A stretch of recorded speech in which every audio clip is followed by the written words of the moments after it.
प्रगट दिवस विसाखी का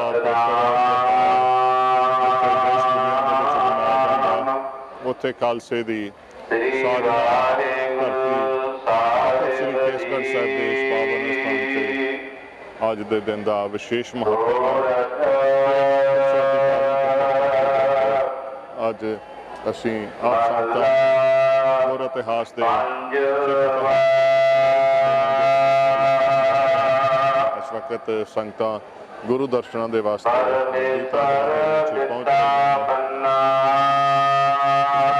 पातशाह जी ने जो कला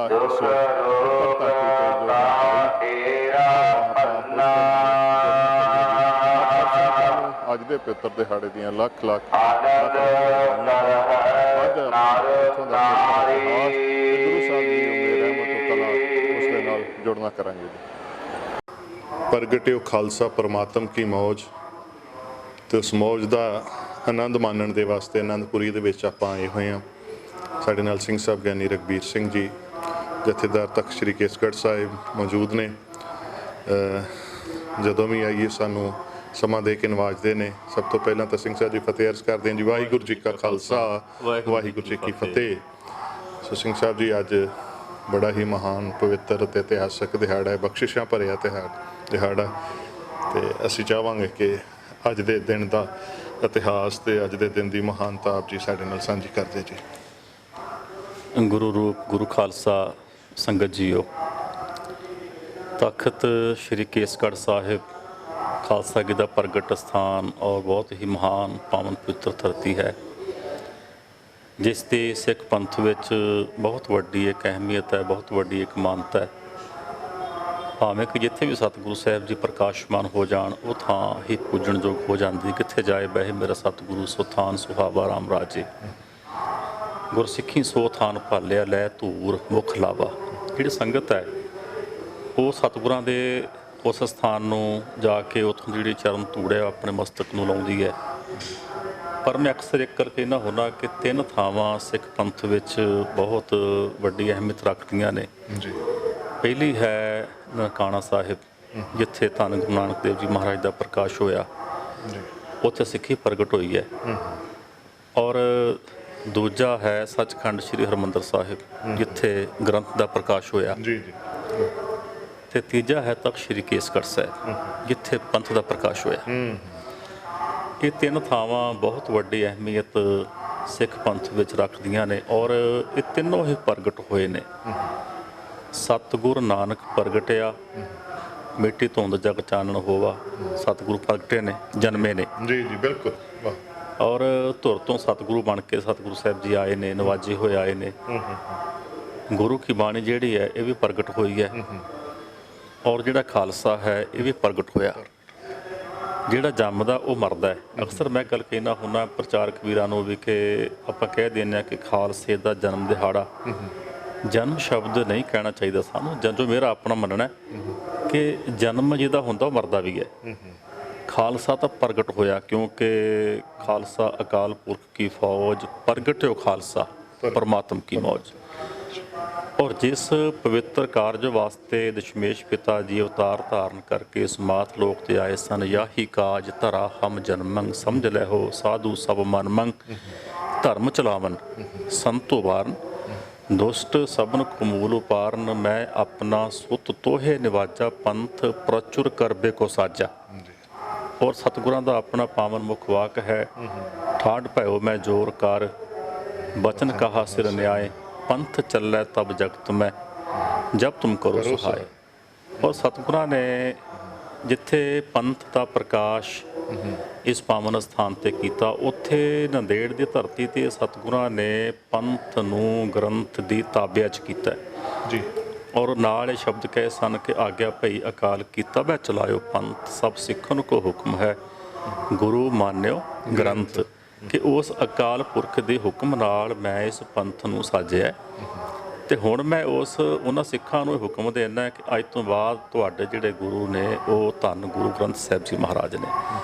ਇਹ ਉਹ ਪਾਵਨ ਸਥਾਨ ਹੈ ਕਿ ਜਿੱਥੇ ਅਕਾਲ ਪੁਰਖ ਦੀ ਜੋਤ ਸਾਖਸ਼ਾਤ ਅਕਾਲ ਪੁਰਖ ਸਾਹਿਬ ਸਤਿਗੁਰੂ ਗੁਰੂ ਕਲਗੀਧਰ ਪਾਤਸ਼ਾਹ ਜਿਨ੍ਹਾਂ ਨੇ ਅਵਤਾਰ ਧਾਰਨ ਕੀਤਾ ਔਰ ਜਿਸ ਕਾਰਜ ਵਾਸਤੇ ਸਤਿਗੁਰੂ ਆਏ ਸਨ ਉਸ ਕਾਰਜ ਨੂੰ 1699 ਦੀ ਵਿਸਾਖੀ ਵਾਲੇ ਦਿਨ ਕਲਗੀਧਰ ਪਾਤਸ਼ਾਹ ਨੇ ਅੰਜਾਮ ਦਿੱਤਾ ਜੀ।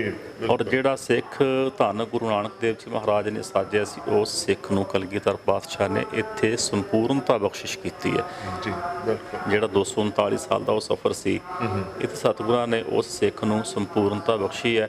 ਜਿਹੜੀ ਦੇਹਧਾਰੀ ਪ੍ਰਥਾ ਸੀ ਚਰਨ ਪਾਹੁਲ ਦੇਣ ਦੀ ਉਹਨੂੰ ਵੀ ਬੰਦ ਕਰ ਦਿੱਤਾ ਸਤਿਗੁਰਾਂ ਨੇ ਕਿ ਪੰਚ ਪ੍ਰਧਾਨੇ ਜਿਹੜੀ ਮਰਜ਼ਾਦਾ ਸੀ ਉਹ ਕਾਇਮ ਕਰ ਦਿੱਤੀ। ਸਾਨੂੰ ਇੱਕ ਸੰਸਕਾਰ ਬਖਸ਼ਿਸ਼ ਕਰ ਦਿੱਤੇ, ਸਾਨੂੰ ਮਰਜ਼ਾਦਾ ਬਖਸ਼ਿਸ਼ ਕਰ ਦਿੱਤੀ। ਔਰ ਸਤਿਗੁਰਾਂ ਨੇ ਆਪਣੀ ਹਯਾਤੀ ਵਿੱਚ ਹਜੂਰ ਸਾਹਿਬ ਦੇ ਪਾਵਨ ਸਥਾਨ ਤੇ ਪੰਥ ਨੂੰ ਗ੍ਰੰਥ ਦੀ ਤਾਬਿਆ ਕਰ ਦਿੱਤਾ ਤਾਂ ਕਿ ਦੇਹਧਾਰੀ ਨਾ ਤੇ ਗੁਰੂ ਬਣ ਸਕਦਾ ਤੇ ਨਾ ਦੇਹਧਾਰੀ ਕਿਸੇ ਨੂੰ ਚਰਨ ਪਾਹੁਲ ਹੋਣ ਦੇ ਸਕਦਾ।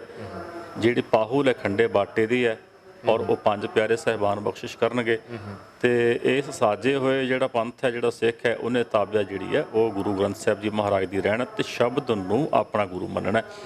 ਇਹ ਇਸ ਸਥਾਨ ਤੇ ਸਤਿਗੁਰਾਂ ਨੇ ਇਹ ਪਾਵਨ ਕੌਤਕ ਜਿਹੜਾ 1699 ਦੀ ਵਿਸਾਖੀ ਵਾਲੇ ਦਿਨ ਕੀਤਾ। ਸੋ ਬਿਲਕੁਲ ਇਹ ਬੜਾ ਵੱਡਾ ਇੱਕ ਯੁੱਗ ਬਦਲਣ ਵਾਲਾ ਚੋਜ ਸੀਗਾ ਜਿਹੜਾ ਇਸ ਧਰਤੀ ਤੇ ਹੋਇਆ।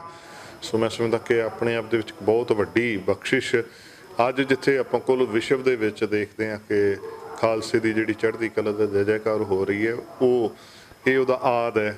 ਇੱਥੇ ਹੀ ਪ੍ਰਗਟਿਓ ਖਾਲਸਾ ਪਰਮਾਤਮ ਕੀ ਮੌਜ। ਕਿੰਨੇ ਵੱਡੇ ਅਲਫਾਜ਼ ਨੇ ਜਿੱਥੇ ਜੇ ਆਪਾਂ ਇਹਨਾਂ ਦੀ ਗਹਿਰਾਈ ਦੇ ਵਿੱਚ ਜਾ ਕੇ ਮਹਿਸੂਸ ਕਰੀਏ ਤਾਂ ਫਿਰ ਪਤਾ ਲੱਗਦਾ ਕਿ ਕਿਵੇਂ ਇਹ ਮੌਜ ਵਰਤੀ ਹੈ ਇਸ ਧਰਤੀ ਤੇ। ਅਸੀਂ ਚਾਹਾਂਗੇ ਸਿੰਘ ਸਾਹਿਬ ਜੀ ਆਪ ਜੀ ਉਸ ਪਰਥਾਈ ਵੀ ਥੋੜਾ ਜਿਹਾ ਗਿਆਨ ਦਿੰਦੇ ਜੀ। ਦੇਖੋ ਕਿ ਮੈਂ ਪਹਿਲਾਂ ਬੇਨਤੀ ਕੀਤੀ ਵੀ ਇਸ ਧਰਤੀ ਦਾ ਇੱਕ ਬਹੁਤ ਵੱਡਾ ਇਤਿਹਾਸ ਹੈ। 29 ਸਾਲ ਦਾ ਅਰਸਾ ਦਸ਼ਮੇਸ਼ ਪਿਤਾ ਜੀ ਇਸ ਧਰਤੀ ਤੇ ਰਹੇ ਨੇ ਆਪਣੇ ਜੀਵਨ ਦੇ ਔਰ ਇੱਥੋਂ ਦੇ ਜਰਰੇ ਜਰਰੇ ਨੂੰ ਸਤਿਗੁਰਾਂ ਨੇ ਮੁਬਾਰਕ ਕੀਤਾ, ਆਪਣੇ ਚਰਨਾਂ ਦੀ ਜਿਹੜੀ ਛੋਹ ਸੀ ਉਹ ਬਖਸ਼ਿਸ਼ ਕੀਤੀ ਹੈ। ਔਰ ਇੱਥੇ ਔਰੰਗਜ਼ੇਬ ਬਾਦਸ਼ਾਹ ਦੇ ਸਤਾਏ ਹੋਏ ਕਸ਼ਮੀਰੀ ਪੰਡਤ ਵੀ ਧੰਨ ਗੁਰੂ ਤੇਗ ਬਹਾਦਰ ਸਾਹਿਬ ਜੀ ਮਹਾਰਾਜ ਕੋਲ ਆਏ ਸਨ। ਜਦ ਕਿ ਔਰੰਗਜ਼ੇਬ ਬਾਦਸ਼ਾਹ ਜਦੋਂ ਬੜਾ ਮੁਤੱਸਬੀ ਔਰ ਬੜਾ ਜ਼ਾਲਮ ਰਾਜਾ ਸੀ ਉਹਨੇ ਹਿੰਦੂਆਂ 'ਤੇ ਜ਼ੁਲਮ ਕਰਨਾ ਸ਼ੁਰੂ ਕਰ ਦਿੱਤਾ ਕਿ ਜਿੰਨੇ ਹਿੰਦੂ ਨੇ ਉਹਨਾਂ ਸਾਰਿਆਂ ਨੂੰ ਇਸਲਾਮ 'ਚ ਸ਼ਾਮਲ ਕਰਨ ਵਾਸਤੇ ਜਨੇਊ ਜਬਰੀ ਉਤਾਰਨੇ ਸ਼ੁਰੂ ਕਰ ਦਿੱਤੇ। ਔਰ ਸ਼ੁਰੂਆਤ ਜਿਹੜੀ ਸੀ ਉਹਨੇ ਕਸ਼ਮੀਰ ਤੋਂ ਕੀਤੀ ਹੈ, ਕਸ਼ਮੀਰੀ ਪੰਡਤਾਂ ਤੋਂ ਕੀਤੀ ਹੈ। ਔਰ ਕਸ਼ਮੀਰੀ ਪੰਡਤਾਂ ਦਾ ਇੱਕ ਜੱਥਾ ਜਿਹੜਾ ਉਹ ਪੰਡਤ ਕਿਰਪਾ ਰਾਮ ਦੀ ਅਗਵਾਈ ਵਿੱਚ ਇੱਥੇ ਆਉਂਦਾ, ਗੁਰੂ ਸਾਹਿਬ ਦੇ ਕੋਲ ਆਉਂਦਾ। ਇਹ ਸਾਰੀ ਖੇਡ ਤਾਂ ਇਸ ਕਾਰਜ ਵਾਸਤੇ ਵਰਤ ਰਹੀ ਸੀ ਔਰ ਆ ਕੇ ਬੇਨਤੀਆਂ ਕਰਦੇ ਨੇ ਸਤਿਗੁਰੂ ਸਾਹਿਬ ਜੀ ਜੇਕਰ ਸਾਡਾ ਧਰਮ ਹਿੰਦੂ ਧਰਮ ਦੀ ਧਰਮ ਦੇ ਚਿੰਨ੍ਹ ਨੇ ਤਿਲਕ ਜੰਨੂ ਧੋਤੀ ਟੋਪੀ ਬੋਦੀ ਜੇਕਰ ਬਚ ਸਕਦੀ ਹੈ ਤੇ ਉਹ ਗੁਰੂ ਨਾਨਕ ਦਾ ਘਰ ਉਹਨੂੰ ਬਚਾ ਸਕਦਾ ਹੈ। ਵਰਨਾ ਸੰਸਾਰ ਵਿੱਚ ਕੋਈ ਵੀ ਐਸਾ ਕੋਈ ਦਰ ਨਹੀਂ ਹੈ ਜਿਸ ਦਰ ਤੇ ਅਸੀਂ ਜਾਈਏ ਤਾਂ ਸਾਡੀ ਫਰਿਆਦ ਸੁਣੀ ਜਾਏ। ਸਾਡੀ ਫਰਿਆਦ ਕੇਵਲ ਤੇ ਕੇਵਲ ਇਸ ਘਰ ਵਿੱਚ ਹੀ ਸੁਣੀ ਜਾਣੀ ਹੈ। ਤੇ ਕਲਗੀਧਰ ਪਾਤਸ਼ਾਹ ਨੇ ਜੋ ਉਸ ਵਕਤ ਨੇੜੇ ਸਨ ਗੁਰੂ ਸਾਹਿਬ ਦੇ ਸਾਰਾ ਚੋਰੀ ਦੇਖ ਰਹੇ ਸਨ ਤੇ ਪੁੱਛਦੇ ਨੇ ਮਹਾਰਾਜ ਪਿਤਾ ਜੀ ਕਿ ਕੌਣ ਲੋਕ ਨੇ। ਮਹਾਰਾਜ ਕਹਿੰਦੇ ਕਿ ਬੇਟਾ ਇਹ ਕਸ਼ਮੀਰੀ ਪੰਡਤ ਨੇ, ਰੋਂਦੇ ਕਿਉਂ ਨੇ? ਇਹਨਾਂ ਦਾ ਧਰਮ ਖਤਰੇ ਵਿੱਚ ਹੈ, ਬਚ ਕਿਵੇਂ ਸਕਦਾ ਹੈ? ਜੇਕਰ ਕੋਈ ਮਹਾਤਮਾ ਕੋਈ ਧਰਮਾਤਮਾ ਕੁਰਬਾਨੀ ਦੇਵੇ। ਉਸ ਵਕਤ ਸਤਿਗੁਰਾਂ ਨੇ ਵਚਨ ਕਹੇ ਸਨ ਕਿ ਪਿਤਾ ਜੀ ਤੁਹਾਡੇ ਤੋਂ ਵੱਡਾ ਸੰਸਾਰ ਵਿੱਚ ਨਾ ਕੋਈ ਧਰਮਾਤਮਾ ਹੈ ਨਾ ਕੋਈ ਮਹਾਤਮਾ ਹੈ, ਤੁਸੀਂ ਹੀ ਮਹਾਨ ਆਤਮਾ ਹੋ, ਤੁਸੀਂ ਹੀ ਇਹਨਾਂ ਦਾ ਧਰਮ ਬਚਾਉਣ ਵਾਸਤੇ ਜਿਹੜੀ ਕੁਰਬਾਨੀ ਹੈ ਉਹ ਦਿੱਲੀ ਜਾ ਕੇ ਦਿਓ। ਤਾਂ ਸਤਿਗੁਰਾਂ ਨੇ ਗੁਰੂ ਤੇਗ ਬਹਾਦਰ ਸਾਹਿਬ ਜੀ ਮਹਾਰਾਜ ਨੇ ਆਪਣਾ ਇਤਿਹਾਸ ਪੜ੍ਹਦੇ ਆ ਸੁਣਦੇ ਆ ਕਿ ਦਿੱਲੀ ਜਾ ਕੇ ਇਹ ਕਹਿਤਾ ਸੀਗਾ ਉਹਨਾਂ ਪੰਡਤਾਂ ਨੂੰ ਕਿ ਔਰੰਗਜ਼ੇਬ ਨੂੰ ਵੀ ਸੁਨੇਹਾ ਦੇ ਦਿਓ ਕਿ ਜੇਕਰ ਗੁਰੂ ਤੇਗ ਬਹਾਦਰ ਸਾਹਿਬ ਜੀ ਇਸਲਾਮ ਧਾਰਨ ਕਰ ਲੈਣ ਅਸੀਂ ਸਾਰੇ ਕਰ ਲਵਾਂਗੇ। ਤੇ ਉਹਨਾਂ ਨੇ ਫਿਰ ਜ਼ੋਰ ਜਿਹੜਾ ਸੀ ਉਹ ਲਾਉਣਾ ਸ਼ੁਰੂ ਕੀਤਾ ਕਿ ਗੁਰੂ ਤੇਗ ਬਹਾਦਰ ਸਾਹਿਬ ਦੀ ਗ੍ਰਿਫਤਾਰੀ ਹੁੰਦੀ ਹੈ। ਬੜਾ ਯਤਨ ਕੀਤਾ ਗਿਆ ਕਿ ਗੁਰੂ ਤੇਗ ਬਹਾਦਰ ਸਾਹਿਬ ਜੀ ਇਸਲਾਮ ਕਬੂਲ ਕਰ ਲੈਣ ਤਾਂ ਸਾਰਾ ਹਿੰਦੂ ਜਿਹੜਾ ਉਹ ਇਸਲਾਮ ਵਿੱਚ ਆ ਜਾਏਗਾ। ਔਰ ਸਤਿਗੁਰਾਂ ਨੇ ਉੱਥੇ ਸ਼ਹਾਦਤ ਦਿੱਤੀ ਹੈ। ਹਿੰਦੂ ਧਰਮ ਦੀ ਜਿਹੜੀ ਸੱਭਿਅਤਾ ਸੀ ਜੋ ਉਹਦੇ ਚਿੰਨ੍ਹ ਸਨ ਉਹਨੂੰ ਬਚਾਉਣ ਵਾਸਤੇ ਸਤਿਗੁਰਾਂ ਨੇ ਆਪਣਾ ਸੀਸ ਕੁਰਬਾਨ ਕੀਤਾ। ਔਰ ਸਤਿਗੁਰਾਂ ਦਾ ਸੀਸ ਲੈ ਕੇ ਬਾਬਾ ਜੈਤਾ ਜੀ ਇੱਥੇ ਆਏ, ਇਸੇ ਧਰਤੀ ਤੇ ਕੀਰਤਪੁਰ ਸਾਹਿਬ ਆ ਕੇ ਸਥਾਨ ਉੱਥੇ ਬਣਿਆ ਹੋਇਆ ਬਿਬਾਨਗੜ੍ਹ ਸਾਹਿਬ, ਉੱਥੇ ਗੁਰੂ ਸਾਹਿਬ ਦਾ ਸੀਸ ਸੁਭਾਇਮਾਨ ਕੀਤਾ। ਕਲਗੀਧਰ ਪਾਤਸ਼ਾਹ ਇੱਥੋਂ ਆਪਣੇ ਦਾਦੀ ਜੀ ਸਮੇਤ ਮਾਤਾ ਜੀ ਸਮੇਤ ਬਾਕੀ ਜਿਹੜੇ ਪਰਿਵਾਰਕ ਹੋਰ ਮੈਂਬਰ ਸਨ ਔਰ ਬੜੀ ਵੱਡੀ ਗਿਣਤੀ ਸੰਗਤ ਇੱਥੇ ਪਹੁੰਚੀ ਹੋਈ ਸੀ, ਉਹਨਾਂ ਨੂੰ ਨਾਲ ਲੈ ਕੇ ਸਤਿਗੁਰੂ ਉੱਥੇ ਜਾ ਕੇ ਤੇ ਪਾਲਕੀ ਸਾਹਿਬ 'ਚ ਗੁਰੂ ਸਾਹਿਬ ਦਾ ਸੀਸ ਰੱਖ ਕੇ ਤੇ ਇਸ ਸਥਾਨ ਤੇ ਲੈ ਕੇ ਆਉਂਦੇ ਆ। ਬਿਲਕੁਲ ਇੱਥੇ ਪਿਤਾ ਗੁਰੂ ਦੇ ਸੀਸ ਦਾ ਸੰਸਕਾਰ ਆਪਣੇ ਹੱਥੀਂ ਕਰਦੇ ਆ ਤੇ ਸਾਹਮਣੇ ਦਰਸ਼ਨ ਕਰ ਰਹੇ ਨੇ। ਸੰਸਕਾਰ ਹੁੰਦਾ ਅਕਾਲ ਬੁੰਗਾ ਸਾਹਿਬ ਦਾ ਸਥਾਨ ਹੈ। ਉੱਥੇ ਬੈਠੇ ਹੋਏ ਦਰਸ਼ਨ ਕਰਦੇ ਕਰਦੇ ਬਾਬਾ ਜੈਤਾ ਜੀ ਨੂੰ ਪੁੱਛਦੇ ਨੇ ਕਿ ਬਾਬਾ ਜੀ, ਜਦੋਂ ਪਿਤਾ ਜੀ ਦੀ ਸ਼ਹਾਦਤ ਹੋਈ ਹੈ ਦਿੱਲੀ ਵਿੱਚ, ਉਦੋਂ ਕੋਈ ਸਿੱਖ ਦਿੱਲੀ ਵਿੱਚ ਨਹੀਂ ਸੀ ਵਸਦਾ, ਕਿਸੇ ਨੇ ਕੋਈ ਹਾ ਦਾ ਨਾਰਾ ਨਹੀਂ ਮਾਰਿਆ ਕਿ ਇਹ ਨਹੀਂ ਹੋਣਾ ਚਾਹੀਦਾ। ਬਾਬਾ ਜੀ ਕਹਿਣ ਲੱਗੇ ਮਹਾਰਾਜ ਸਿੱਖ ਤੇ ਬੜੇ ਸਨ ਪਰ ਪਛਾਣ ਨਹੀਂ ਸੀ ਆ ਰਹੀ। ਉਦੋਂ ਫਿਰ ਸਾਹਿਬ ਜੀ ਨੇ ਇਹ ਬਚਨ ਬਾਬਾ ਜੀ ਨੂੰ ਕਹੇ ਸਨ ਸੰਗਤ ਨੂੰ ਸੰਬੋਧਨ ਹੋ ਕੇ ਕਿ ਬਾਬਾ ਜੀ ਹੁਣ ਮੈਂ ਇਹੋ ਜਿਹਾ ਸਿੱਖ ਸਾਜਾਂਗਾ ਜਿਹੜਾ ਲੱਖਾਂ ਦੇ ਵਿੱਚ ਵੀ ਖੜਾ ਹੋਊਗਾ ਤੇ ਆਪਣੇ ਆਪ ਨੂੰ ਛੁਪਾ ਨਹੀਂ ਸਕੂਗਾ। ਫਿਰ 24 ਸਾਲ ਸਤਿਗੁਰਾਂ ਨੇ ਇਹਨਾਂ ਕਾਰਜਾਂ ਦੀ ਤਿਆਰੀ ਕਰਦਿਆਂ ਹੋਇਆਂ ਲਾਏ। 1675 ਦੇ ਵਿੱਚ ਗੁਰੂ ਸਾਹਿਬ ਦੀ ਸ਼ਹਾਦਤ ਹੁੰਦੀ ਹੈ ਤੇ 1699 ਨੂੰ ਸਤਿਗੁਰਾਂ ਨੇ ਇਹ ਜਿਹੜਾ ਚੋਜ ਸੀ, ਜਿਹੜਾ ਕੌਤਕ ਸੀ, ਇਸ ਧਰਤੀ ਤੇ ਕੀਤਾ। ਦੂਰ ਦਰੇਡੇ ਸਾਰੇ ਸੰਸਾਰ ਭਰ ਕਿੱਥੇ ਕਿੱਥੇ ਸਿੱਖ ਵਾਸਤੇ ਸਨ ਸੁਨੇਹੇ ਭੇਜ ਕੇ, ਹੁਕਮਨਾਮੇ ਭੇਜ ਕੇ ਤੇ ਇੱਥੇ ਇਕੱਠ ਕੀਤਾ। 80,000 ਦਾ ਇਕੱਠ ਉਸ ਵਕਤ ਇਸ ਸਥਾਨ ਤੇ ਤਖ਼ਤ ਸਾਹਿਬ ਤੇ ਹੋਇਆ ਜੀ। ਤੇ ਸਤਿਗੁਰਾਂ ਨੇ ਉਸ ਦਿਨ ਵਿਸਾਖੀ ਵਾਲੇ ਦਿਨ 1699 ਦੀ ਵਿਸਾਖੀ ਵਾਲੇ ਦਿਨ ਅੰਮ੍ਰਿਤ ਵੇਲੇ ਦੀਵਾਨ ਸਜਾਇਆ। ਔਰ ਜਿਹੜਾ ਪੰਡਾਲ ਉਸ ਵਕਤ ਸ਼ਮਿਆਨਾ ਗੁਰੂ ਸਾਹਿਬ ਨੇ ਲਾਇਆ, ਇੱਥੇ ਪੰਥ ਪ੍ਰਗਟ ਕੀਤਾ ਜੀ। ਉਹ ਇਤਿਹਾਸ ਕਹਿੰਦਾ ਕਿ 2.5 ਲੱਖ ਰੁਪਈਆ ਜੋ ਉਸ ਵਕਤ ਦੀ ਕਰੰਸੀ ਸੀ, 2.5 ਲੱਖ ਰੁਪਈਆ ਉਸ ਵਕਤ ਦਾ ਸ਼ਮਿਆਨੇ ਤੇ ਲੱਗਾ, ਜੋ ਕਿ ਅੱਜ ਦੇ ਜੇਕਰ ਦੇਖੀਏ ਹਿਸਾਬ ਕਰਕੇ ਤਾਂ ਬਹੁਤ ਵੱਡੀ ਇੱਕ ਰਕਮ ਬਣ ਜਾਂਦੀ ਹੈ, ਜਿਹੜੀ ਸ਼ਾਇਦ ਇਹਦੇ ਹਿੱਸੇ ਵੀ ਮੁੱਕ ਜਾਂਦੇ ਹੋਣਗੇ। ਸਹੀ ਗੱਲ ਹੈ। ਤੇ ਸਤਿਗੁਰਾਂ ਨੇ ਇੱਥੇ ਉਸ ਵਕਤ ਅੰਮ੍ਰਿਤ ਵੇਲੇ ਆਸਾ ਕੀ ਵਾਰ ਦਾ ਕੀਰਤਨ ਹੋਇਆ। ਕੀਰਤਨ ਦੀ ਸਮਾਪਤੀ ਤੋਂ ਬਾਅਦ ਆਪਣੇ ਹੱਥ ਵਿੱਚ ਸ੍ਰੀ ਸਾਹਿਬ ਲੈ ਕੇ ਸਤਿਗੁਰੂ ਸਟੇਜ ਤੇ ਆਉਂਦੇ ਆ ਤੇ ਆ ਕੇ ਸਿੱਖਾਂ ਦੇ ਕੋਲੋਂ ਜਿਹੜਾ 80,000 ਦਾ ਇਕੱਠ ਸੀ, ਇੱਕ ਸਿਰ ਦੀ ਮੰਗ ਕਰਦੇ ਨੇ ਕਿ ਅੱਜ ਗੁਰੂ ਕੇ ਸਿੱਖੋ, ਗੁਰੂ ਨਾਨਕ ਦੇ ਘਰ ਵਿੱਚ ਇੱਕ ਸਿੱਖ ਦੇ ਸਿਰ ਦੀ ਲੋੜ ਹੈ। ਔਰ ਇਹ ਇੱਕ ਵੱਖਰੀ ਕਿਸਮ ਦੀ ਭੇਟਾ ਸੀ। ਜਵਾਨੀਆਂ ਮੰਗੀਆਂ ਸਨ, ਧੰਨ ਗੁਰੂ ਹਰਗੋਬਿੰਦ ਸਾਹਿਬ ਜੀ ਮਹਾਰਾਜ ਨੇ ਕਿ ਜਵਾਨ ਭੇਟ ਕੀਤੇ ਜਾਣ, ਸ਼ਸਤਰ ਭੇਟ ਕੀਤੇ ਜਾਣ, ਘੋੜੇ ਭੇਟ ਕੀਤੇ ਜਾਣ, ਲੇਕਿਨ ਇਹ ਇੱਕ ਅਜੀਬ ਕਿਸਮ ਦੀ ਭੇਟਾ ਸੀ ਕਿ ਸਿਰ ਦੀ ਭੇਟਾ ਮੰਗ ਲੈਣੀ। ਔਰ ਵਾਕਈ ਆਪਣੇ ਆਪ ਵਿੱਚ ਬੜੀ ਅਚੰਭੇ ਵਾਲੀ ਇੱਕ ਕੌਤਕ ਸੀ ਕਿ ਗੁਰੂ ਸਾਹਿਬ ਕੀ ਕੌਤਕ ਕਰਨ ਲੱਗੇ ਨੇ। ਜਿਹੜੇ ਥੋੜ ਦਿਲੇ ਸਨ, ਕਮਜ਼ੋਰ, ਉਹ ਤਾਂ ਪੰਡਾਲ ਛੱਡ ਕੇ ਚਲੇ ਵੀ ਗਏ। ਮਾਤਾ ਜੀ ਕੋਲ ਜਾ ਕੇ ਸ਼ਿਕਾਇਤ ਵੀ ਕੀਤੀ ਕਿ ਮਾਤਾ ਜੀ ਅੱਜ ਗੁਰੂ ਸਾਹਿਬ ਨਵੇਂ ਕੰਮ ਕਰਨ ਲੱਗੇ ਨੇ। ਕਿਸੇ ਗੁਰੂ ਨੇ ਕਦੀ ਆਪਣੇ ਚੇਲਿਆਂ ਨੂੰ ਇਸ ਤਰ੍ਹਾਂ ਸਿਰ ਨਹੀਂ ਮੰਗਿਆ, ਸਿਰ ਨਹੀਂ ਲਏ ਉਹਨਾਂ ਦੇ, ਅੱਜ ਗੁਰੂ ਸਾਹਿਬ ਸਿਰ ਮੰਗ ਰਹੇ ਨੇ। ਬੜੀ ਅਜੀਬ ਕਿਸਮ ਦਾ ਵਰਤਾਰਾ ਹੋ ਰਿਹਾ। ਲੇਕਿਨ ਮਾਤਾ ਗੁਜਰੀ ਜੀ ਨੂੰ ਪਤਾ ਸੀ ਕਿ ਜੋ ਲਾਲ ਜੀ ਕਰ ਰਹੇ ਨੇ ਉਹ ਬਿਲਕੁਲ ਸਹੀ ਕਰ ਰਹੇ ਨੇ। ਔਰ ਸਤਿਗੁਰਾਂ ਨੇ ਆਵਾਜ਼ ਦਿੱਤੀ, ਪਹਿਲੀ ਆਵਾਜ਼ ਤੇ ਕੋਈ ਨਾ ਉੱਠਿਆ, ਇਤਿਹਾਸ ਜਿਵੇਂ ਕਹਿੰਦਾ, ਦੂਜੀ ਆਵਾਜ਼ ਤੇ ਵੀ ਕੋਈ ਨਾ ਉੱਠਿਆ, ਫਿਰ ਤੀਜੀ ਆਵਾਜ਼ ਤੇ ਲਾਹੌਰ ਦੇ ਰਹਿਣ ਵਾਲੇ ਭਾਈ ਦਇਆ ਰਾਮ ਜੀ ਉੱਠ ਖੜੇ ਹੋ ਗਏ। ਉਹਨਾਂ ਉੱਠ ਕੇ ਆ ਕੇ ਬੇਨਤੀ ਕੀਤੀ, ਮਹਾਰਾਜ ਮੇਰਾ ਸਿਰ ਹਾਜ਼ਰ ਹੈ। ਸਤਿਗੁਰੂ ਕਹਿੰਦੇ ਕਿੱਥੋਂ ਆਇਓ? ਕਹਿਣ ਲੱਗੇ ਜੀ ਲਾਹੌਰ ਤੋਂ। ਕਹਿੰਦੇ ਕਿ ਉਹ ਲਾਹੌਰ ਜਿਸ ਲਾਹੌਰ ਵਿੱਚ ਧੰਨ ਗੁਰੂ ਅਰਜਨ ਦੇਵ ਜੀ ਮਹਾਰਾਜ ਦੀ ਸ਼ਹਾਦਤ ਹੋਈ ਹੈ। ਲਾਹੌਰ ਸ਼ਹਿਰ ਜ਼ਹਿਰ ਕਹਿਰ ਸਵਾ ਪਹਿਰ, ਜਿਹਦੀ ਹਵਾ ਵਿੱਚ ਵੀ ਜ਼ਹਿਰ ਹੈ, ਜਿਸ ਦੇ ਪੌਣ ਪਾਣੀ ਵਿੱਚ ਵੀ ਜ਼ਹਿਰ ਹੈ, ਜਿਸ ਦੇ ਬੋਲਾਂ ਵਿੱਚ ਵੀ ਜ਼ਹਿਰ ਹੈ, ਜਿੱਥੇ ਹਰ ਵੇਲੇ ਕਹਿਰ ਵਰਤਦਾ, ਉਸ ਲਾਹੌਰ ਤੋਂ ਆਇਓ।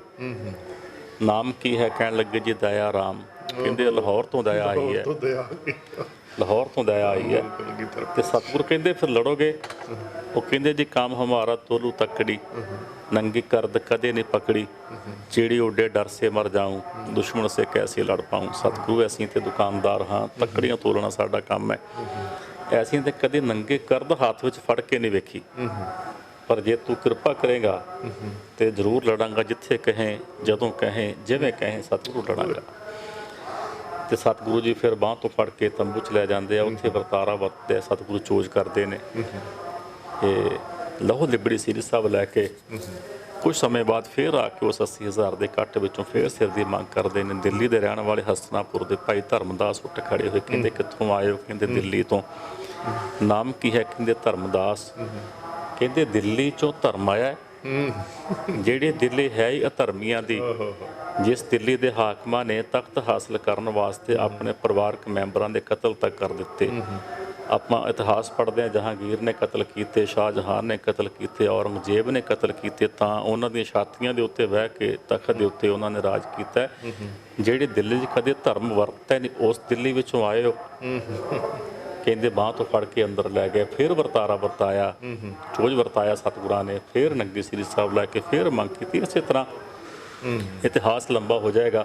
ਸਤਿਗੁਰਾਂ ਨੇ ਉਹਨਾਂ 5 ਗੁਰਸਿੱਖਾਂ ਦੇ ਸੀਸ ਲਏ, ਜਿਹੜੇ ਵੱਖ-ਵੱਖ ਪ੍ਰਾਂਤਾਂ 'ਚੋਂ, ਵੱਖ-ਵੱਖ ਧਰਮਾਂ 'ਚੋਂ, ਵੱਖ-ਵੱਖ ਜਾਤਾਂ 'ਚੋਂ, ਵੱਖ-ਵੱਖ ਪਰਿਵਾਰਾਂ 'ਚੋਂ ਇੱਥੇ ਉਸ ਵਕਤ ਆਏ ਹੋਏ ਸਨ ਤੇ ਉਹਨਾਂ ਨੂੰ ਸਤਿਗੁਰਾਂ ਨੇ ਅੰਮ੍ਰਿਤ ਛਕਾਇਆ ਹੈ। ਜੀ ਉਸੇ ਦਿਨ ਉਹਨਾਂ ਦੇ ਸੀਸ ਲੈ ਕੇ ਸਤਿਗੁਰਾਂ ਨੇ ਹੇਠਾਂ ਸਰਬਲੋ ਦਾ ਬਾਟਾ ਸਜਾਇਆ, ਦਰਿਆ 'ਚੋਂ ਮੰਗਵਾ ਕੇ ਜਲ ਪਾਇਆ, ਮਾਤਾ ਜੀ ਨੇ ਪਤਾਸੇ ਪਾਏ ਤੇ ਗੁਰੂ ਸਾਹਿਬ ਨੇ ਵੀਰ ਆਸਣ ਬੈਠ ਕੇ 5 ਬਾਣੀਆਂ ਦਾ ਜਾਪ ਕਰਕੇ ਤੇ ਅੰਮ੍ਰਿਤ ਤਿਆਰ ਕੀਤਾ।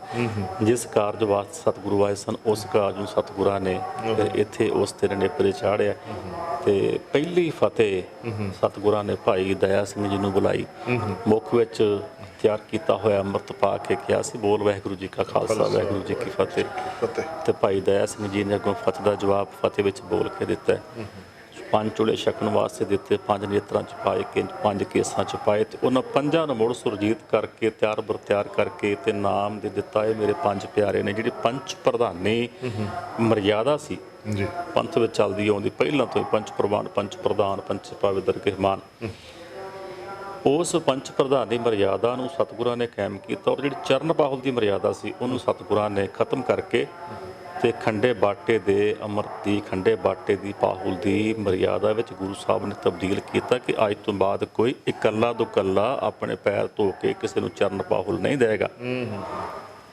ਪੰਜ ਪ੍ਰਧਾਨੀ ਮਰਿਆਦਾ ਸ਼ੁਰੂ ਕੀਤੀ ਕਿ 5 ਪਿਆਰੇ ਹੀ ਅੰਮ੍ਰਿਤਪਾਨ ਜਿਸ ਨੂੰ ਕਰਵਾਉਣਗੇ ਉਹੀ ਪ੍ਰਵਾਨ ਹੋਏਗਾ, ਜਿਸ ਨੂੰ 5 ਪਿਆਰੇ ਦੀਖਿਆ ਦੇਣਗੇ ਉਹੀ ਪ੍ਰਵਾਨ ਹੋਏਗਾ। ਇਕੱਲਾ ਦੁਕੱਲਾ ਕਿਸੇ ਨੂੰ ਕੋਈ ਗੁਰ ਦੀਖਿਆ ਵੀ ਨਹੀਂ ਦੇ ਸਕਦਾ। ਇਸ ਕਰਕੇ ਸਤਿਗੁਰਾਂ ਨੇ ਉਸ ਦਿਨ ਪੰਜ ਪ੍ਰਧਾਨੀ ਮਰਿਆਦਾ ਇੱਥੇ ਕਾਇਮ ਕੀਤੀ। 5 ਪਿਆਰੇ ਸਾਜੇ ਔਰ ਖਾਲਸਾ ਪੰਥ ਨੂੰ ਸਤਿਗੁਰਾਂ ਨੇ ਇਸ ਪਾਵਨ ਅਸਥਾਨ ਤੇ ਉਸ ਦਿਨ ਪ੍ਰਗਟ ਕਰਕੇ ਸਾਨੂੰ ਸਿੰਘ ਦੀ ਉਪਾਧੀ ਬਖਸ਼ਿਸ਼ ਕੀਤੀ। ਸਾਨੂੰ ਸਿੰਘ ਸ਼ਬਦ ਸਾਡੇ ਨਾਮ ਨਾਲ ਸਤਿਗੁਰਾਂ ਨੇ ਲਾਇਆ, ਕੌਰ ਸ਼ਬਦ ਲਾਇਆ ਜੀ ਔਰ ਕਲਗੀਧਰ ਪਾਤਸ਼ਾਹ ਨੇ ਆਪ ਵੀ 5 ਪਿਆਰੇ ਸਾਹਿਬਾਨ ਦੇ ਕੋਲੋਂ ਖੰਡੇ ਬਾਟੇ ਦੀ ਪਾਹੁਲ ਛਕ ਕੇ ਆਪਣੇ ਨਾਮ ਦੇ ਨਾਲ ਵੀ ਰਾਏ ਸ਼ਬਦ ਹਟਾ ਕੇ ਤੇ ਸਿੰਘ ਸ਼ਬਦ ਜਿਹੜਾ ਸੀ ਉਹ ਲਾਇਆ। ਗੁਰੂ ਗੋਬਿੰਦ ਸਿੰਘ ਸਾਹਿਬ ਜੀ ਮਹਾਰਾਜ ਗੋਬਿੰਦ ਰਾਏ ਤੋਂ ਉਸ ਦਿਨ ਗੋਬਿੰਦ ਸਿੰਘ ਇਸ ਪਾਵਨ ਸਥਾਨ ਤੇ ਬਣੇ ਸਨ। ਬਿਲਕੁਲ ਬਹੁਤ ਵੱਡਾ ਇਹ ਵਰਤਾਰਾ ਜਿਹੜਾ ਇਸ ਅਸਥਾਨ ਤੇ ਵਰਤਿਆ ਤੇ ਨਾਲ ਹੀ ਸਿੰਘ ਸਾਹਿਬ ਜੀ ਨੇ ਸਾਨੂੰ ਉਹ ਮਰਿਆਦਾ ਬਾਰੇ ਕੁਝ ਸਿਧਾਂਤ ਬਾਰੇ ਵੀ ਜਿੱਥੇ ਦੱਸਿਆ। ਇੱਕ ਸਿੰਘ ਸਾਹਿਬ ਜੀ ਜਦੋਂ ਆਪ ਜੀ ਬਚਨ ਕਰ ਰਹੇ ਸੀ ਮੇਰੇ ਮਨ 'ਚ ਇੱਕ ਸਵਾਲ ਆਇਆ। ਕਈ ਵਾਰੀ ਸਾਨੂੰ ਦੂਸਰੇ ਧਰਮਾਂ ਵਾਲੇ ਜਿਹੜੇ ਸਾਡਾ ਪ੍ਰੋਗਰਾਮ ਦੇਖਦੇ ਨੇ ਏਕਨੂਰ ਤੇ ਉਹਨਾਂ ਦੇ ਮਨ 'ਚ ਕੁਝ ਜਿਗਿਆਸਾ ਆਉਂਦੀ ਕਿ ਉਹ ਮੈਨੂੰ ਵੀ ਕਿ ਇੱਕ ਦੋ ਵਾਰੀ ਇੱਦਾਂ ਦੇ ਫੋਨ ਆਏ, ਉਹ ਕਹਿੰਦੇ ਸੀ ਵੀ ਅਸੀਂ ਨਾਮ ਲੈਣਾ ਜੀ, ਅਸੀਂ ਤੁਹਾਡਾ ਪ੍ਰੋਗਰਾਮ ਦੇਖਦੇ ਹਾਂ ਉਹਦੇ 'ਚ ਨਾਮ ਦੀ ਬੜੀ ਮਹਿਮਾ ਹੁੰਦੀ ਹੈ ਤੇ ਅਸੀਂ ਚਾਹੁੰਦੇ ਵੀ ਅਸੀਂ ਵੀ ਨਾਮ ਲਈਏ ਤਾਂ ਅਸੀਂ ਕਿੱਦਾਂ ਨਾਮ ਲੈ ਸਕਦੇ ਹਾਂ। ਸੋ ਮੈਂ ਚਾਹਾਂਗਾ ਕਿ ਅੱਜ ਦਾ ਕਿਉਂਕਿ ਸਾਡੇ ਅੰਮ੍ਰਿਤ ਸੰਸਕਾਰ ਦਾ ਹਿੱਸਾ ਹੈ ਤੇ ਤੁਸੀਂ ਥੋੜ੍ਹਾ ਜਿਹਾ ਇਹਦੇ ਉੱਤੇ ਵੀ ਚਾਨਣ ਦਿੰਦੇ ਸਨ। ਦੇਖੋ, ਜਿਹੜੀ ਸਿੱਖ ਧਰਮ ਦੇ ਵਿੱਚ ਸ਼ਾਮਲ ਹੋਣ ਦੀ ਜਿਹੜੀ ਮਰਿਆਦਾ ਉਹ ਇਹ ਹੈ ਕਿ ਜਦ ਤੱਕ 5 ਪਿਆਰੇ ਅੰਮ੍ਰਿਤ ਨਾ ਛਕਾਉਣ, ਕਿਉਂਕਿ ਜਿੱਦਾਂ ਤੁਸੀਂ ਸਵਾਲ ਕੀਤਾ ਕਿ ਕਈ ਲੋਕ ਇਹ ਸਵਾਲ ਕਰਦੇ ਆ ਕਿ ਅਸੀਂ ਨਾਮ ਲੈਣਾ ਚਾਹੁੰਦੇ ਆ। ਦੇਖੋ, ਉਹਨਾਂ ਨੂੰ ਇਹੋ ਜਵਾਬ ਦਿਓ ਕਿ ਸਿੱਖ ਧਰਮ ਵਿੱਚ ਜਿਹੜੀ ਮਰਿਆਦਾ ਹੈ ਉਹ ਪੰਜ ਪ੍ਰਧਾਨੀ ਮਰਿਆਦਾ ਹੈ। 5 ਪਿਆਰੇ ਹੀ ਨਾਮ ਦੇ ਸਕਦੇ ਹਨ, ਕਿਉਂਕਿ ਲੋਕਾਂ ਦੇ ਮਨਾਂ ਵਿੱਚ ਹੈ ਕਿ ਜਿਵੇਂ ਇਕੱਲੇ ਦੁੱਕਲੇ ਜਿਵੇਂ ਕਈ ਹੋਰ ਮੱਤਾਂ ਵਾਲੇ ਨੇ ਉਹ ਲੋਕਾਂ ਨੂੰ ਗੁੰਮਰਾਹ ਕਰਦੇ ਆ, ਕੰਨ ਵਿੱਚ ਕੋਈ ਨਾ ਕੁਛ ਦੱਸ ਦੇਣਾ। ਉਹ ਦੱਸਦੇ ਕੀ ਆ ਕੋਈ ਪਤਾ ਨਹੀਂ, ਕਿਉਂਕਿ ਉਹਨਾਂ ਨੂੰ ਨਾਲ ਹੀ ਇਹ ਕਹਿ ਦਿੰਦੇ ਆ ਕਿ ਜੇ ਤੂੰ ਕਿਸੇ ਨਾਲ ਸਾਂਝਾ ਕੀਤਾ ਤੇ ਤੇਰੀ ਜ਼ੁਬਾਨ 'ਚ ਕੀੜੇ ਪੈ ਜਾਣਗੇ, ਤੇਰਾ ਨੁਕਸਾਨ ਹੋ ਜਾਏਗਾ।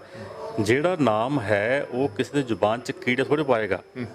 ਨਾਮ ਤੇ ਆਨੰਦ ਦਿੰਦਾ, ਨਾਮ ਤੇ ਰਸ ਦਿੰਦਾ, ਨਾਮ ਤੇ ਇੱਕ ਰੁਤਬਾ, ਇੱਕ ਮੁਕਾਮ ਬਖਸ਼ਿਸ਼ ਕਰਦਾ ਬੰਦੇ ਨੂੰ। ਜਪਿਆ ਹੋਇਆ ਨਾਮ ਜਿਹੜਾ ਉਹ ਕਿਸੇ ਹੋਰ ਦੁਨੀਆ ਵਿੱਚ ਲੈ ਕੇ ਜਾਂਦਾ ਉਹਨੂੰ। ਲੇਕਿਨ ਉਹ ਆਪਣਾ ਆਪ ਛੁਪਾਉਣ ਵਾਸਤੇ, ਆਪਣੀ ਦੁਕਾਨਦਾਰੀ ਚਲਾਉਣ ਵਾਸਤੇ ਉਹ ਲੋਕ ਜਿਹੜੇ ਨੇ ਉਹ ਇਕੱਲੇ ਇਕੱਲੇ ਨੂੰ ਬੁਲਾ ਕੇ ਤੇ ਉਹਦੇ ਕੰਨ ਵਿੱਚ ਕੁਝ ਕਹਿੰਦੇ ਆ। ਕਹਿੰਦੇ ਕੀ ਨੇ ਕਿਸੇ ਨੂੰ ਕੋਈ ਪਤਾ ਨਹੀਂ, ਕਿਉਂਕਿ ਦੱਸਣ ਤੇ ਪਾਬੰਦੀ ਹੁੰਦੀ, ਦੱਸਣਾ ਹੀ ਨਹੀਂ। ਲੇਕਿਨ ਸਤਿਗੁਰੂ ਜੀ ਦੀ ਪਾਵਨ ਬਾਣੀ ਜਿਹੜੀ ਹੈ ਉਹ ਸਾਡੇ 'ਤੇ ਕਿਰਪਾ ਕਰਦੀ ਹੈ ਕਿ ਜਨ ਨਾਨਕ ਧੂੜ ਮੰਗੈ ਤਿਸ ਗੁਰ ਸਿੱਖ ਕੀ, ਜੋ ਆਪ ਜਪੈ ਅਵਰਹਿ ਨਾਮ ਜਪਾਵੈ। ਜੇ ਅਸੀਂ ਆਪ ਜਪਦੇ ਹਾਂ ਤਾਂ ਅਸੀਂ ਆਪਣੀ ਜ਼ੁਬਾਨ ਨਾਲ ਜਪਦੇ ਹਾਂ, ਉੱਚੀ ਉੱਚੀ ਬੋਲ ਕੇ ਅਸੀਂ ਜਪਦੇ ਹਾਂ। ਜੇਕਰ ਅਸੀਂ ਕਿਸੇ ਨੂੰ ਜਪਾਉਂਦੇ ਹਾਂ ਤਾਂ ਅਸੀਂ ਉੱਚੀ ਬੋਲ ਕੇ ਜਪਾਉਂਦੇ ਹਾਂ। ਇੱਕ ਨਾਮ ਜਪਾਉਣਾ ਹੋਰ ਗੱਲ ਹੈ, ਇੱਕ ਨਾਮ ਦੇਣਾ ਹੋਰ ਗੱਲ ਹੈ। ਜਿਹੜੀ ਗੁਰ ਦੇਖਿਆ ਵਾਹਿਗੁਰੂ ਗੁਰ ਮੰਤਰ ਦੇਣਾ ਜਾਂ ਮੂਲ ਮੰਤਰ ਤੇ ਬਖਸ਼ਿਸ਼ ਕਰਨੀ, ਮੂਲ ਮੰਤਰ ਦ੍ਰਿੜ ਕਰਵਾਉਣਾ, ਇਹ ਜਿਹੜਾ ਇਹ ਕੇਵਲ ਤੇ ਕੇਵਲ ਅਧਿਕਾਰ ਪੰਜ ਪਿਆਰੇ ਸਾਹਿਬਾਨ ਨੂੰ ਹੀ ਹੈ, ਕੋਈ ਇਕੱਲਾ ਦੁਕੱਲਾ ਨਹੀਂ ਦੇ ਸਕਦਾ। ਜੇਕਰ ਕੋਈ ਨਾਮ ਸਿੱਖ ਪੰਥ ਵਿੱਚ ਨਾਮ ਲੈਣਾ ਚਾਹੁੰਦਾ ਤੇ ਉਹਨੂੰ ਪੰਜ ਪਿਆਰੇ ਸਾਹਿਬਾਨ ਕੋਲ ਪੇਸ਼ ਹੋ ਕੇ ਅੰਮ੍ਰਿਤ ਪਾਨ ਕਰਕੇ ਤੇ ਗੁਰਮਤਿ ਜਿਹੜੀ ਰਹਿਣੀ ਬਹਿਣੀ ਹੈ ਉਹਦੇ ਧਾਰਨੀ ਹੋਣਾ ਪਏਗਾ। ਬਿਲਕੁਲ। ਸੋ ਮੈਂ ਸਮਝਦਾ ਬਹੁਤ ਸਾਰੇ ਜਿਗਿਆਸੂ ਨੂੰ ਅੱਜ ਇਸ ਗੱਲ ਦਾ ਵੀ ਜਵਾਬ ਮਿਲਿਆ ਹੋਏਗਾ, ਕਿਉਂਕਿ ਖਾਸ ਤੌਰ ਤੇ ਹੁਣ ਕਿਸਾਨੀ ਸੰਘਰਸ਼ ਦੇ ਦੌਰਾਨ ਬਹੁਤ ਸਾਰੇ ਜਾਟ ਨੌਜਵਾਨ ਜਿਹੜੇ ਨੇ ਉਹ ਸਿੱਖੀ ਵਾਲੇ ਪਾਸੇ ਉਹਨਾਂ ਦਾ ਰੁਝਾਨ ਵੱਧ ਰਿਹਾ। ਉਹਨਾਂ ਨੂੰ ਮਹਿਸੂਸ ਹੋ ਰਿਹਾ ਕਿ ਅਸੀਂ ਸਿੱਖੀ ਤੋਂ ਵਿਛੜੇ ਸੀ, ਕੋਈ 50 ਸਾਲ ਪਹਿਲਾਂ ਜਾਂ 80 ਸਾਲ ਪਹਿਲਾਂ ਸਾਨੂੰ ਥੋੜ੍ਹਾ ਦੂਰ ਕਰ ਦਿੱਤਾ ਗਿਆ, ਅਸੀਂ ਦੁਬਾਰਾ ਆਪਣੇ ਉਸ ਮੂਲ ਨਾਲ ਜੁੜਨਾ ਚਾਹੁੰਦੇ ਹਾਂ। ਸੋ ਮੈਂ ਸਮਝਦਾ ਕਿ ਜਿਹੜੇ ਇਸ ਢੰਗ ਦੇ ਜਿਹੜੇ ਨੌਜਵਾਨ ਨੇ ਜਾਂ ਜਾਟ ਭਰਾ ਨੇ ਜਿਹੜੇ ਸਿੱਖੀ ਵੱਲ ਆਉਣਾ ਚਾਹੁੰਦੇ ਨੇ, ਉਹਨਾਂ ਨੂੰ ਤੁਸੀਂ ਕੀ ਇੱਥੋਂ ਇਸ ਤੱਕ ਸਾਹਿਬ ਤੋਂ ਸੁਨੇਹਾ ਦੇਣਾ ਚਾਹੋਗੇ ਜੀ? ਦੇਖੋ, ਇਹ ਸਾਡਾ ਇੱਕ ਜਿਹੜਾ ਸਿੱਖ ਧਰਮ ਹੈ, ਖਾਲਸਾ ਪੰਥ ਹੈ, ਇਹ ਇੱਕ ਨਿਰੋਲ ਹੈ ਔਰ ਬਿਲਕੁਲ ਨਿਆਰਾ ਹੈ, ਬਿਲਕੁਲ ਇਹ ਖਾਲਸ ਹੈ।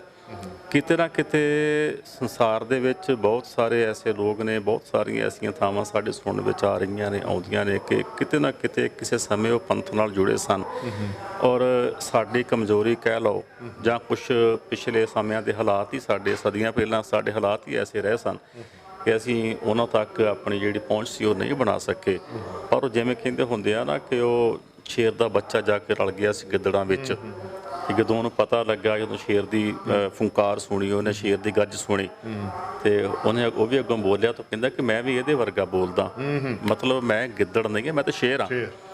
ਕਿਤੇ ਨਾ ਕਿਤੇ ਉਹ ਲੋਕ ਜਿਹੜੇ ਸਾਡੇ ਤੋਂ ਦੂਰ ਹੋ ਗਏ ਸਨ ਜਾਂ ਸਾਡੀਆਂ ਕਮਜ਼ੋਰੀਆਂ ਕਰਕੇ ਕਹਿ ਲਓ ਜਾਂ ਸਮੇਂ ਦੇ ਹਾਲਾਤਾਂ ਕਰਕੇ ਕਹਿ ਲਓ, ਉਹ ਜੇਕਰ ਆਪਣੇ ਪੰਥ ਵਿੱਚ ਆਪਣੇ ਗੁਰੂ ਨਾਲ ਵਾਪਸ ਆ ਕੇ ਆਪਣੇ ਗੁਰੂ ਦੀ ਮਰਿਆਦਾ ਨੂੰ ਗ੍ਰਹਿਣ ਕਰਦੇ ਤਾਂ ਮੈਂ ਕਹਿੰਦਾ ਇੱਕ ਬੜੀ ਚੰਗੀ ਗੱਲ ਹੈ। ਔਰ ਇੱਕ ਸਿੱਖ ਪੰਥ ਐਸਾ ਪੰਥ ਹੈ ਕਿ ਜਿਹੜਾ ਕੇਵਲ ਤੇ ਕੇਵਲ ਪਰਮਾਰਥ ਦੀ ਗੱਲ ਕਰਦਾ, ਪਦਾਰਥ ਦੀ ਗੱਲ ਨਹੀਂ ਕਰਦਾ। ਔਰ ਇਹ ਗੁਰੂ ਗ੍ਰੰਥ ਸਾਹਿਬ ਮਹਾਰਾਜ ਦੀ ਬਾਣੀ ਹੈ, ਇਹਦੇ ਵਿੱਚ ਇਤਿਹਾਸ ਕੋਈ ਨਹੀਂ ਹੈ, ਇਹ ਕੇਵਲ ਤੇ ਕੇਵਲ ਪਰਮਾਰਥ ਦਾ ਰਸਤਾ ਤੇ ਪਰਮਾਰਥ ਦੀ ਗੱਲ ਕਰਦੀ ਹੈ। ਪਰਮਾਰਥ ਦੇ ਕੋਲ ਜਾਣ ਦਾ ਸਾਨੂੰ ਜਿਹੜਾ ਉਹ ਰਸਤਾ ਜਿਹੜਾ ਉਹ ਕੇਵਲ ਤੇ ਕੇਵਲ ਗੁਰਬਾਣੀ ਦੱਸਦੀ ਹੈ। ਇਸ ਕਰਕੇ ਜਿਸ ਪੰਥ ਵਿੱਚ ਸੇਵਾ ਦਾ ਤੇ ਸਿਮਰਨ ਦਾ ਇੰਨਾ ਵਧੀਆ ਕਨਸੈਪਟ ਹੈ ਕਿ ਜੇਕਰ ਉਹ ਲੋਕ ਅੱਜ ਤੁਹਾਡੇ ਵੱਲ ਨੂੰ ਖਿੱਚੇ ਹੋਏ ਆਏ ਆ, ਪ੍ਰੇਰਿਤ ਹੋਏ ਆ, ਤੇ ਇਹਦਾ ਕਾਰਨ ਜਿਹੜਾ ਉਹ ਇਹ ਹੈ ਕਿ ਜਿਹੜਾ ਕਿਸਾਨੀ ਅੰਦੋਲਨ ਚੱਲਿਆ ਉਹਦੇ ਵਿੱਚ ਜਿਹੜੀ ਸਿੱਖ ਸੰਗਤ ਨੇ ਦੇਸ਼ਾਂ ਵਿਦੇਸ਼ਾਂ ਤੋਂ ਇੱਥੋਂ ਕਾਰ ਸੇਵਾ ਵਾਲੇ ਮਹਾਂਪੁਰਸ਼ਾਂ ਨੇ, ਸਾਡੇ ਨੌਜਵਾਨ ਬੱਚੇ ਬੱਚੀਆਂ ਨੇ ਜਿਹੜੀ ਉੱਥੇ ਸੇਵਾ ਕੀਤੀ ਹੈ ਔਰ ਜਿੰਨਾ ਵੱਡਾ ਇੱਕ ਤਿਆਗ ਦਾ ਉੱਥੇ ਜਿਹੜੀ ਉਹਨਾਂ ਨੇ ਸਬੂਤ ਦਿੱਤਾ, ਉਹ ਕਿਸੇ ਹੱਦ ਤੱਕ ਇੱਕ ਬਹੁਤ ਵੱਡਾ ਪ੍ਰਚਾਰ ਦਾ ਕਾਰਨ ਬਣਿਆ। ਉਸ ਕਰਕੇ ਉਹ ਸਾਡੇ ਕਨਸੈਪਟ ਨੂੰ ਵੇਖ ਕੇ ਸਾਡੇ ਵੱਲ ਖਿੱਚੇ ਹੋਏ ਆਏ ਨੇ ਤੇ ਮੈਂ ਕਹਿੰਦਾ ਕਿ ਜੇਕਰ ਉਹ ਐਸਾ ਮਨ ਬਣਾਉਂਦੇ ਆ ਤਾਂ ਬਹੁਤ ਚੰਗੀ ਗੱਲ ਹੈ। ਉਹ ਪੰਜ ਪਿਆਰੇ ਸਾਹਿਬਾਨ ਕੋਲ ਪੇਸ਼ ਹੋਣ, ਇਸ ਸਰੂਪ ਦੇ ਧਾਰਨੀ ਬਣ, ਪੰਜ ਪਿਆਰੇ ਸਾਹਿਬਾਨ ਕੋਲ ਪੇਸ਼ ਹੋ ਕੇ ਤੇ ਖੰਡੇ ਬਾਟੇ ਦੀ ਪਾਹੁਲ ਛਕਣ ਔਰ ਸਵਾਗਤ ਹੈ ਉਹਨਾਂ ਦਾ ਜੇਕਰ ਉਹ ਆਉਂਦੇ ਆ ਤਾਂ। ਜੀ ਸੋ ਬਿਲਕੁਲ ਸਿੰਘ ਸਾਹਿਬ ਜੀ, ਜੋ ਜਾਣਕਾਰੀ ਮਿਲ ਰਹੀ ਹੈ ਕਿ 21 ਤਰੀਕ ਨੂੰ ਸ਼੍ਰੀ ਹਰਿਮੰਦਰ ਸਾਹਿਬ ਇੱਕ ਜਥਾ ਆ ਰਿਹਾ, ਉਹਨਾਂ ਜਾਟ ਨੌਜਵਾਨ ਤੇ ਹੋਰ ਸਾਰੇ ਉਹ ਇਕੱਠੇ ਹੋ ਕੇ ਆ ਰਹੇ ਨੇ ਮਹਾਰਾਜ ਨੂੰ ਸਮਰਪਿਤ ਹੋਣ ਦੇ ਵਾਸਤੇ। ਤੇ ਮੈਂ ਸਮਝਦਾ ਕਿ ਇੱਕ ਵੱਡੀ ਪਹਿਲ ਕਦਮੀ ਹੋਏਗੀ, ਕਿਉਂਕਿ ਅਸੀਂ ਸੁਣਦੇ ਹਾਂ ਅਕਸਰ ਕਿ ਅੰਬੇਦਕਰ ਦੇ ਸਮੇਂ ਵੀ ਉਹ ਵੀ ਆਉਣਾ ਚਾਹੁੰਦੇ ਸੀ, ਪਰ ਉਦੋਂ ਵੀ ਕੁਝ ਰਾਜਨੀਤੀ ਕੁਝ ਇੱਦਾਂ ਦੀ ਜਾਂ ਕੁਛ ਜਿਵੇਂ ਤੁਸੀਂ ਆਪ ਜੀ ਬਚਨ ਕਰਦੇ ਪਏ ਹੋ ਕਿ ਕੋਈ ਕਮੀਆਂ ਰਹਿ ਗਈਆਂ ਸਾਡੇ 'ਚ। ਸੋ ਮੈਂ ਸਮਝਦਾ ਕਿ ਇਹ ਮੌਕਾ ਜਿਹੜਾ ਇਹਨੂੰ ਕਿਸ ਢੰਗ ਨਾਲ ਆਪ ਜੀ ਦੇਖਦੇ ਹੋ ਜਾਂ ਕਿਵੇਂ ਦਾ ਤੁਸੀਂ ਚਾਹੋਗੇ ਕਿ ਉਹ ਉਹਨਾਂ ਨੂੰ ਕਿਵੇਂ ਉਤਸ਼ਾਹਿਤ ਜਾਂ ਸਤਿਕਾਰ ਭੇਟ ਕੀਤਾ ਜਾ ਸਕੇ? ਦੇਖੋ ਜੀ, ਸਾਤੇ ਤੇ ਸਤਿਗੁਰੂ ਸਾਹਿਬ ਜੀ ਦਾ ਪਾਵਨ ਬਚਨ ਹੈ ਕਿ ਜੋ ਸ਼ਰਨ ਆਵੈ ਤਿਸ ਕੰਠ ਲਾਵੈ ਇਹੋ ਬਿਰਧ ਸੁਆਮੀ ਸੰਦਾ। ਔਰ ਧੰਨ ਗੁਰੂ ਗ੍ਰੰਥ ਸਾਹਿਬ ਜੀ ਮਹਾਰਾਜ ਦੀ ਬਾਣੀ ਦਾ ਜਿਹੜਾ ਉਪਦੇਸ਼ ਹੈ, ਖੱਤਰੀ ਬ੍ਰਾਹਮਣ ਸੂਦ ਵੈਸ਼ ਉਪਦੇਸ਼ ਚੌਂ ਵਰਨਾ ਕੋ ਸਾਂਝਾ, ਇਹ ਜਿਹੜੀ ਪਾਵਨ ਬਾਣੀ ਹੈ ਕਿਸੇ ਵਿਅਕਤੀ ਵਿਸ਼ੇਸ਼ ਵਾਸਤੇ ਨਹੀਂ ਹੈ, ਸਮੁੱਚੀ ਲੋਕਾਈ ਵਾਸਤੇ ਹੈ। ਔਰ ਜਿਹੜੇ ਧੰਨ ਗੁਰੂ ਨਾਨਕ ਦੇਵ ਜੀ ਮਹਾਰਾਜ ਜੀ ਨੇ ਆਏ ਨੇ ਸੰਸਾਰ ਤੇ, ਚੜਿਆ ਸੋਧਣ ਧਰਤ ਲੋਕਾਈ, ਕਿਸੇ ਇੱਕ ਖਿੱਤੇ ਦਾ, ਕਿਸੇ ਇੱਕ ਫਿਰਕੇ ਦਾ, ਕਿਸੇ ਇੱਕ ਧਰਮ ਦਾ, ਕਿਸੇ ਇੱਕ ਜਾਤ ਦਾ, ਕਿਸੇ ਇੱਕ ਮਜ਼ਹਬ ਦਾ ਭਾਈ ਗੁਰਦਾਸ ਨੇ ਜ਼ਿਕਰ ਨਹੀਂ ਕੀਤਾ। ਭਾਈ ਗੁਰਦਾਸ ਜੀ ਕਹਿੰਦੇ ਕਿ ਚੜਿਆ ਸੋਧਣ ਧਰਤ ਲੋਕਾਈ। ਸਤਿਗੁਰੂ ਨਾਨਕ ਦੇਵ ਜੀ ਮਹਾਰਾਜ ਸਮੁੱਚੇ ਸੰਸਾਰ ਦੇ ਗੁਰੂ ਨੇ ਔਰ ਧੰਨ ਗੁਰੂ ਗ੍ਰੰਥ ਸਾਹਿਬ ਜੀ ਮਹਾਰਾਜ ਜੀ ਦਾ ਜਿਹੜਾ ਪਾਵਨ ਉਪਦੇਸ਼ ਹੈ ਸਮੁੱਚੇ ਸੰਸਾਰ ਵਾਸਤੇ ਸਾਂਝਾ ਹੈ। ਜੇਕਰ ਐਸੀ ਗੱਲ ਹੈ, ਜਿਵੇਂ ਸਾਡੇ ਵੀ ਅਖਬਾਰਾਂ 'ਚ ਪੜ੍ਹਨ ਤੋਂ ਪਤਾ ਲੱਗ ਰਿਹਾ ਕਿ ਕੋਈ ਜੱਥਾ ਕੁਝ ਸੋਸ਼ਲ ਮੀਡੀਆ ਰਾਹੀਂ ਕਿ 21 ਅਪ੍ਰੈਲ ਨੂੰ ਇੱਕ ਜੱਥਾ ਆ ਰਿਹਾ ਜਿਹੜੇ ਸਿੱਖ ਧਰਮ ਨੂੰ ਗ੍ਰਹਿਣ ਕਰਨਾ ਚਾਹੁੰਦੇ ਨੇ, ਤੇ ਇਹ ਬੜੀ ਚੰਗੀ ਗੱਲ ਹੈ। ਉਹ ਆ ਕੇ ਅੰਮ੍ਰਿਤਪਾਨ ਕਰਦੇ ਆ ਤੇ ਉਹਨਾਂ ਦਾ ਸਿੱਖ ਧਰਮ ਵਿੱਚ ਆਉਣ 'ਤੇ ਸਵਾਗਤ ਹੈ। ਔਰ ਮੈਂ ਇਹ ਵੀ ਦੱਸਣਾ ਜ਼ਰੂਰ ਚਾਹੁੰਦਾ ਕਿ ਸਿੱਖ ਧਰਮ ਇੱਕ ਐਸਾ ਧਰਮ ਹੈ ਕਿ ਜਿਹੜਾ ਜਬਰੀ ਕਿਸੇ ਦਾ ਕੋਈ ਧਰਮ ਪਰਿਵਰਤਨ ਨਹੀਂ ਕਰਵਾਉਂਦਾ।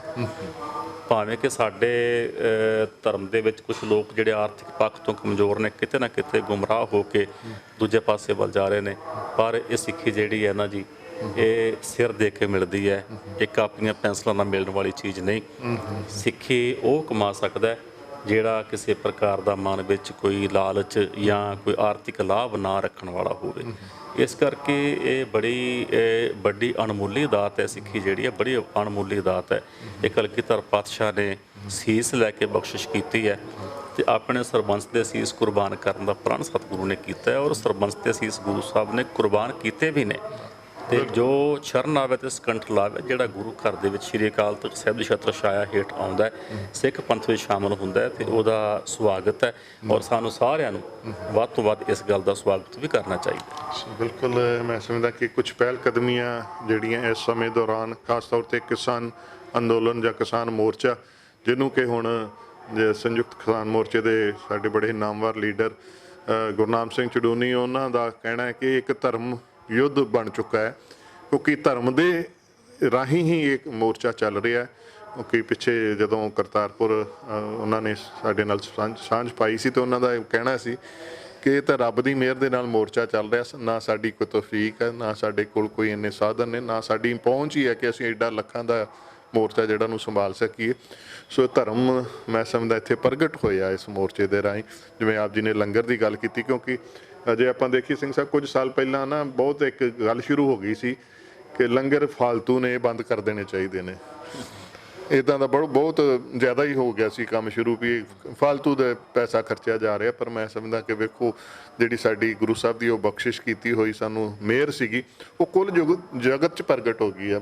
ਪਿਛਲੇ ਸਾਲ ਕਰੋਨਾ ਦੇ ਦੌਰਾਨ ਦੇਖ ਲਈਏ ਜਾਂ ਕਿਸਾਨ ਅੰਦੋਲਨ ਦੌਰਾਨ, ਇਹ ਬਹੁਤ ਇੱਕ ਵੱਡਾ ਮੈਂ ਸਮਝਦਾ ਸਿੱਖੀ ਦੀ ਪਹਿਚਾਣ ਬਣ ਗਿਆ। ਬਲਕਿ ਲੰਗਰ ਦੇਖੋ, ਹਰ ਇੱਕ ਬੰਦਾ ਗੁਰਪ੍ਰੀਤ ਸਿੰਘ ਜੀ, ਮੈਂ ਸੋਚਦਾ ਕਿ ਸਾਡੇ ਵੀ ਕਈ ਵਾਰਾਂ ਸੁਣਨ ਵਿੱਚ ਗੱਲਾਂ ਆਉਂਦੀਆਂ ਨੇ, ਸਾਨੂੰ ਵੀ ਕਈ ਲੋਕ ਕਈ ਵਾਰ ਆ ਕੇ ਕਹਿੰਦੇ ਨੇ ਕਿ ਦੇਖੋ ਜੀ, ਆਪਾਂ ਲੰਗਰ ਲਾਉਣੇ, ਆਪਾਂ ਹਰ ਇੱਕ ਫਿਰਕੇ ਦੀ ਇੰਨੀ ਸੇਵਾ ਕਰਦੇ ਹਾਂ, ਸਾਨੂੰ ਕੋਈ ਮੁਸ਼ਕਿਲ ਬਣਦੀ ਹੈ, ਸਾਡੇ ਕੋਲ ਲੀੜੇ ਨਹੀਂ ਲੱਗਦਾ। ਦੇਖੋ, ਸਾਨੂੰ ਸਾਡੇ ਗੁਰੂ ਨੇ ਇਹ ਬਖਸ਼ਿਸ਼ ਦਿੱਤੀ ਹੋਈ ਹੈ, ਸਾਨੂੰ ਸਾਡੇ ਗੁਰੂ ਨੇ ਸੇਵਾ ਦਾ ਕਨਸੈਪਟ ਦਿੱਤਾ ਹੋਇਆ। ਕਿਸੇ ਹੋਰ ਧਰਮ ਕੋਲ ਇਹ ਸੇਵਾ ਦਾ ਕਨਸੈਪਟ ਨਹੀਂ ਹੈਗਾ, ਲੇਕਿਨ ਸਾਡੇ ਗੁਰੂ ਨੇ ਸਾਨੂੰ ਮਾਨਸ ਕੀ ਜਾਤ ਸਭ ਹੈ ਇੱਕ ਹੈ ਪਹਿਚਾਨ ਬੋ, ਸਭ ਮਹਿ ਜੋਤ ਜੋਤ ਹੈ ਸੋਏ, ਤਿਸ ਦਾ ਚਾਨਣ ਸਭ ਮਹਿ ਚਾਨਣ ਹੋਏ। ਔਰ ਜਿਹੜੀ ਧਰਤੀ ਤੇ ਤੁਸੀਂ ਇਸ ਵੇਲੇ ਬੈਠੇ ਹੋ, ਸੰਗਤ ਦਰਸ਼ਨ ਕਰ ਰਹੀ ਹੈ ਇਸ ਧਰਤੀ ਦੇ, ਦੇਖੋ ਇਹ ਉਹ ਧਰਤੀ ਹੈ ਜਿੱਥੋਂ ਭਾਈ ਕਨ੍ਹਈਆ ਸਾਹਿਬ ਜੀ ਨੂੰ ਸਤਿਗੁਰਾਂ ਨੇ, ਜਦੋਂ ਸਿੱਖਾਂ ਨੇ ਸ਼ਿਕਾਇਤ ਕੀਤੀ ਨਾ ਕਿ ਭਾਈ ਕਨ੍ਹਈਆ ਜੀ ਦੁਸ਼ਮਣ ਨੂੰ ਵੀ ਪਾਣੀ ਪਿਆਉਂਦਾ, ਤੇ ਉਹ ਭਾਈ ਵੀਰ ਸਿੰਘ ਹੋਰਾਂ ਬੜੇ ਵਧੀਆ ਬੋਲ ਲਿਖੇ ਨੇ। ਭਾਈ ਸਾਹਿਬ ਆ ਕਹਿੰਦੇ, ਤੈਨੂੰ ਪਿਆ ਪਿਲਾਵਾਂ ਪਾਣੀ ਸਿਰ ਮੇਰੇ ਦੇ ਸਾਈਂ, ਤੁਰਕ ਅਤੁਰਕ ਨਾ ਕੋਈ ਦਿਸਦਾ, ਤੂੰ ਦਿਸਦਾ ਸਭ ਥਾਈਂ। ਤੇ ਅੱਗੇ ਲਿਖਦੇ ਨੇ ਕਿ ਘੁੱਟ ਕੇ ਨਾਲ ਗਲੇ ਦੇ ਲਾਇਆ, ਡੱਬੀ ਹੱਥ ਫੜਾਈ, ਪਾਣੀ ਨਾਲ ਮਰਮ ਵੀ ਰੱਖੀ, ਲੋੜ ਪਈ ਤੇ ਲਾਈ। ਇਹ ਕਲਗੀਧਰ ਪਾਤਸ਼ਾਹ ਨੇ ਇਹ ਜਿਹੜੀ ਬਖਸ਼ਿਸ਼ ਹੈ ਮਨੁੱਖਤਾ ਦੀ ਸੇਵਾ ਦੀ, ਇਹ ਆਨੰਦਪੁਰ ਸਾਹਿਬ ਜੀ ਦੀ ਪਾਵਨ ਧਰਤੀ ਤੋਂ ਸਾਨੂੰ ਬਖਸ਼ਿਸ਼ ਕੀਤੀ ਹੈ। ਕੋਈ ਕਰੇ ਜਾਂ ਨਾ ਕਰੇ, ਕੋਈ ਸਾਡੀ ਕਰੇ ਜਾਂ ਨਾ ਕਰੇ। ਇਹਦੇ 'ਚ ਇੱਕ ਵੱਡੀ ਗੱਲ, ਜੇ ਇਤਿਹਾਸ ਦੀ ਬਰੀਕੀ 'ਚ ਸੂਖਮਤਾਈ 'ਚ ਜਾ ਕੇ ਜਿਵੇਂ ਸਿੰਘ ਸਾਹਿਬ ਸਾਨੂੰ ਦੱਸ ਰਹੇ ਨੇ ਕਿ ਜੇ ਜੱਫੀ ਜਾਂ ਇੱਕ ਗਲਵੱਕੜੀ ਨਸੀਬ ਹੋਈ ਹੈ ਤਾਂ ਭਾਈ ਕਨ੍ਹਈਏ ਨੂੰ ਹੋਈ ਹੈ। ਭਾਈ ਕਨ੍ਹਈਏ ਨੂੰ ਹੋਈ ਹੈ, ਜਿਹੜਾ ਇੱਕ ਦ੍ਰਿਸ਼ਟ ਕਰ ਸਮਝਰ ਜਾਣ ਜੋਗੀ ਕਹੀਏ ਸੋਈ, ਜਿਹੜਾ ਉਸ ਅਵਸਥਾ 'ਚ ਜਿਹਨੂੰ ਹਰ ਜਗ੍ਹਾ ਗੋਬਿੰਦ ਨਜ਼ਰ ਆਇਆ। ਬਿਲਕੁਲ ਜੀ, ਹਾਂ। ਉਹ ਕੋਈ ਬ੍ਰਹਮ ਗਿਆਨੀ ਸਦਾ ਸਮਦ੍ਰਿਸ਼ਟ, ਬ੍ਰਹਮ ਗਿਆਨੀ ਜਿਹੜਾ ਨਾ ਜੀ, ਉਹ ਹਰ ਇੱਕ ਨੂੰ ਸਮਦ੍ਰਿਸ਼ਟੀ ਭਾਵ ਇੱਕੋ ਜਿਹੀ ਨਜ਼ਰ ਨਾਲ ਦੇਖਦਾ। ਸਭ ਮੈਂ ਜੋਤ ਜੋਤ ਹੈ ਸੋਏ, ਤੇ ਇਸ ਦਾ ਚਾਨਣ ਸਭ ਮੈਂ ਚਾਨਣ ਹੋਏ, ਸਭੈ ਘਟ ਰਾਮ ਬੋਲਿਆ ਰਾਮਾ ਬੋਲਿਆ, ਰਾਮ ਬਿਨਾ ਕੋ ਬੋਲੇ ਰੇ। ਮਤਲਬ ਇਹ ਜਿਹੜਾ ਕਨਸੈਪਟ ਹੈ, ਇਹ ਹੈ ਹੀ ਸਿੱਖਾਂ ਕੋਲ ਹੈ, ਇਹ ਸਿੱਖ ਪੰਥ ਕੋਲ ਹੈ। ਔਰ ਇਸ ਸੇਵਾ ਦਾ ਸਾਨੂੰ ਜਿਹੜਾ ਕਨਸੈਪਟ ਆ, ਇਹ ਸਤਿਗੁਰੂ ਗੁਰੂ ਨਾਨਕ ਦੇਵ ਜੀ ਮਹਾਰਾਜ ਨੇ ਬਖਸ਼ਿਸ਼ ਕੀਤਾ ਸੇਵਾ ਦਾ। ਦੇਖੋ, ਸਾਡੇ ਗੁਰੂ ਸਾਹਿਬਾਨ ਵੀ ਹੋਏ ਨੇ, ਜੇਕਰ ਮੇਰੀ ਪੀਰ ਦੇ ਮਾਲਕ ਨੇ ਆਪਣੇ ਹੱਥ ਵਿੱਚ ਸ੍ਰੀ ਸਾਹਿਬ ਫੜੀ ਹੈ, ਤੇ ਪਰਉਪਕਾਰੀ ਵੀ ਬਹੁਤ ਵੱਡੇ ਨੇ। ਹੁਣ ਇਸੇ ਧਰਤੀ ਦਾ ਇਤਿਹਾਸ ਹੈ ਕਿ ਇੱਕ ਦਿਨ ਸਤਿਗੁਰੂ ਜੀ ਲੰਗਰ ਛਕਦੇ ਸਨ, ਮੇਰੀ ਪੀਰ ਦੇ ਮਾਲਕ, ਤੇ ਉਹ ਲਿਖਦਾ ਇਤਿਹਾਸ ਕਰਕੇ ਸਤਿਗੁਰੂ ਜੀ ਨਾ ਲੰਗਰ ਛਕਦੇ ਕੁਝ ਗਰਾਈਆਂ ਤੋੜ ਕੇ ਤੇ ਪੰਛੀਆਂ ਨੂੰ ਪਾਇਆ ਕਰਦੇ ਸਨ, ਨਾਲ ਆਸੇ-ਪਾਸੇ ਪੰਛੀ ਸਨ। ਇੱਕ ਦਿਨ ਇੱਕ ਕਾਂ ਬੜਾ ਉਹ ਧਾ ਕੇ ਗੁਰੂ ਸਾਹਿਬ ਥਾਲੀ ਵੱਲ ਜਾਵੇ, ਕਿਸੇ ਸੇਵਾਦਾਰ ਨੇ, ਕਾਕੂ ਨਾਮ ਸੇਵਾਦਾਰ ਦਾ ਲਿਖਿਆ, ਉਸ ਕਾਕੂ ਨੇ ਇੱਕ ਗੁਲੇਲਾ ਮਾਰਿਆ ਤੇ ਕਾਂ ਜ਼ਖਮੀ ਹੋ ਗਿਆ। ਜਦੋਂ ਮਹਾਰਾਜ ਦੇ ਕੋਲ ਆਇਆ ਤਾਂ ਉਹ ਜ਼ਖਮੀ ਸੀਗਾ, ਲੰਗੜਾ ਕੇ ਕਾਂ ਤੁਰ ਰਿਹਾ ਤੇ ਮਹਾਰਾਜ ਕਹਿੰਦੇ ਕਿ ਇਹਨੂੰ ਕੀ ਹੋਇਆ? ਕਹਿੰਦੇ ਜੀ ਕਾਕੂ ਨੇ ਗੁਲੇਲਾ ਮਾਰਿਆ। ਤੇ ਮਹਾਰਾਜ ਉਹਨੂੰ ਡਾਂਟ ਪਾਈ ਕਿ ਤੂੰ ਇਸ ਬੇਜ਼ੁਬਾਨ ਪੰਛੀ ਨੂੰ ਤੂੰ ਗੁਲੇਲਾ ਕਿਉਂ ਮਾਰਿਆ? ਤੇ ਸਤਿਗੁਰਾਂ ਨੇ ਉਹਨੂੰ ਫੜਿਆ, ਉਹਨੂੰ ਫੜ ਕੇ ਉਹਦੀ ਆਪ ਸੰਭਾਲ ਕੀਤੀ। ਕਦੋਂ ਰਾਜੀ ਹੋਇਆ ਤੇ ਫਿਰ ਉਹਨੂੰ ਛੱਡਿਆ। ਤੇ ਗੁਰੂ ਹਰਿ ਸਾਹਿਬ ਜੀ ਮਹਾਰਾਜ ਸਾਰਾ ਕੁਝ ਦੇਖਦੇ ਸਨ ਤੇ ਗੁਰੂ ਹਰਿ ਸਾਹਿਬ ਜੀ ਮਹਾਰਾਜ ਨੇ ਆਪਣੇ ਜੀਵਨ ਦੇ ਵਿੱਚ ਇਸ ਗੱਲ ਨੂੰ ਅਪਣਾ ਕੇ ਰੱਖਿਆ। ਸ਼ਿਕਾਰ ਕਰਨ ਜਾਂਦੇ ਸਨ ਪਰ ਸ਼ਿਕਾਰ ਮਾਰਦੇ ਨਹੀਂ ਸਨ। ਜੇ ਕਿਤੇ ਕੋਈ ਜ਼ਖਮੀ ਹੋ ਜਾਂਦਾ ਤੇ ਉਹਨੂੰ ਫੜ ਕੇ ਲੈ ਆਉਣਾ। ਇੱਕ ਵਿਗੜ ਬਣਾਈ ਹੋਈ ਸੀ, ਇੱਕ ਚਿੜੀਆ ਘਰ ਬਣਾਇਆ ਸੀਗਾ, ਉਹਦੇ ਵਿੱਚ ਲਿਆ ਕੇ ਉਹਨੂੰ ਛੱਡ ਦੇਣਾ। ਆਪ ਹੱਥੀਂ ਉਹਦੀ ਮਰਮ ਪੱਟੀ ਕਰਕੇ ਉਹਦੀ ਸੇਵਾ ਕਰਕੇ ਤੇ ਉਹਨੂੰ ਦੁਬਾਰਾ ਫੇਰ ਜੰਗਲ 'ਚ ਛੱਡ ਦੇਣਾ। ਮਤਲਬ ਜਿੱਥੇ ਸਤਿਗੁਰਾਂ ਨੇ ਜ਼ਾਲਮ ਵਾਸਤੇ ਕਹਿੰਦੇ ਕਿ ਭਖਿਆ, ਜੁਰਮਾਨੇ ਦੀ ਭਖਿਆ ਤੇ ਮਜ਼ਲੂਮ ਦੀ ਰੱਖਿਆ। ਜਿੱਥੇ ਜੁਰਮਾਨੇ ਦੀ ਭਖਿਆ ਸਤਿਗੁਰਾਂ ਨੇ ਕੀਤੀ, ਉੱਥੇ ਮਜ਼ਲੂਮ ਦੀ ਰੱਖਿਆ ਵੀ ਕੀਤੀ ਹੈ। ਸਤਿਗੁਰੂ ਜਿੱਥੇ ਬੜੇ ਵੱਡੇ ਵੱਡ ਯੋਧੇ ਨੇ, ਉੱਥੇ ਬਹੁਤ ਪਰਉਪਕਾਰੀ ਵੀ ਨੇ। ਵੱਡ ਯੋਧਾ ਬਹੁਤ ਪਰਉਪਕਾਰੀ। ਇਸ ਕਰਕੇ ਸਿੱਖੀ ਵਰਗਾ ਸਿਧਾਂਤ ਜਿਹੜਾ ਹੈ, ਸਿੱਖੀ ਵਰਗੀ ਮਰਿਆਦਾ ਜਿਹੜੀ ਹੈ, ਸਾਰੇ ਧਰਮ ਹਰ ਇੱਕ ਨੂੰ ਆਪੋ ਆਪਣੇ ਮੁਬਾਰਕ ਨੇ। ਕਿਉਂਕਿ ਇਹ ਵੀ ਪਾਤਸ਼ਾਹ ਨੇ ਬਚਨ ਕਹੇ ਸੀ, ਤੁਮਕੋ ਤੁਮਾਰਾ ਮੁਬਾਰਕ, ਹਮਕੋ ਹਮਾਰਾ ਮੁਬਾਰਕ। ਜੀ ਸਾਰੇ ਮੁਬਾਰਕ ਨੇ। ਆਪੋ ਆਪਣੇ ਧਰਮ ਦੇ ਪੈਰੋਕਾਰਾਂ ਨੂੰ ਧਰਮ ਚੰਗਾ ਲੱਗਦਾ ਹੈ, ਲੇਕਿਨ ਸਿੱਖੀ ਵਰਗਾ ਸਿਧਾਂਤ ਤੇ ਸਿੱਖੀ ਵਰਗੀ ਮਰਿਆਦਾ ਕਿਸੇ ਹੋਰ ਧਰਮ ਕੋਲ ਨਹੀਂ ਹੈ। ਇਹ ਕੇਵਲ ਤੇ ਕੇਵਲ ਸਿੱਖੀ ਦਾ ਕਨਸੈਪਟ ਜਿਹੜਾ ਇਹ ਇਸ ਧਰਮ ਕੋਲ ਹੀ ਹੈ। ਇਸ ਬਿਲਕੁਲ ਵੈਸੇ ਤਾਂ ਅਕਸਰ ਅੱਜ ਕੱਲ੍ਹ ਐਵੇਂ ਦੀਆਂ ਵੀਡੀਓ ਸਾਹਮਣੇ ਆ ਰਹੀਆਂ ਨੇ, ਜਦੋਂ ਗੈਰ ਸਿੱਖ ਜਾਂ ਜਿਹੜੇ ਸਿੱਖੀ ਤੋਂ ਦੂਰ ਗਏ ਸੀ ਉਹਨਾਂ ਨੂੰ ਪਤਾ ਲੱਗਦਾ। ਇੱਕ ਬਜ਼ੁਰਗ ਦੀ ਵੀਡੀਓ ਕੁਝ ਦਿਨ ਪਹਿਲਾਂ ਸ਼ਾਇਦ ਸੰਗਤਾਂ ਨੇ ਦੇਖੀ ਹੋਏਗੀ।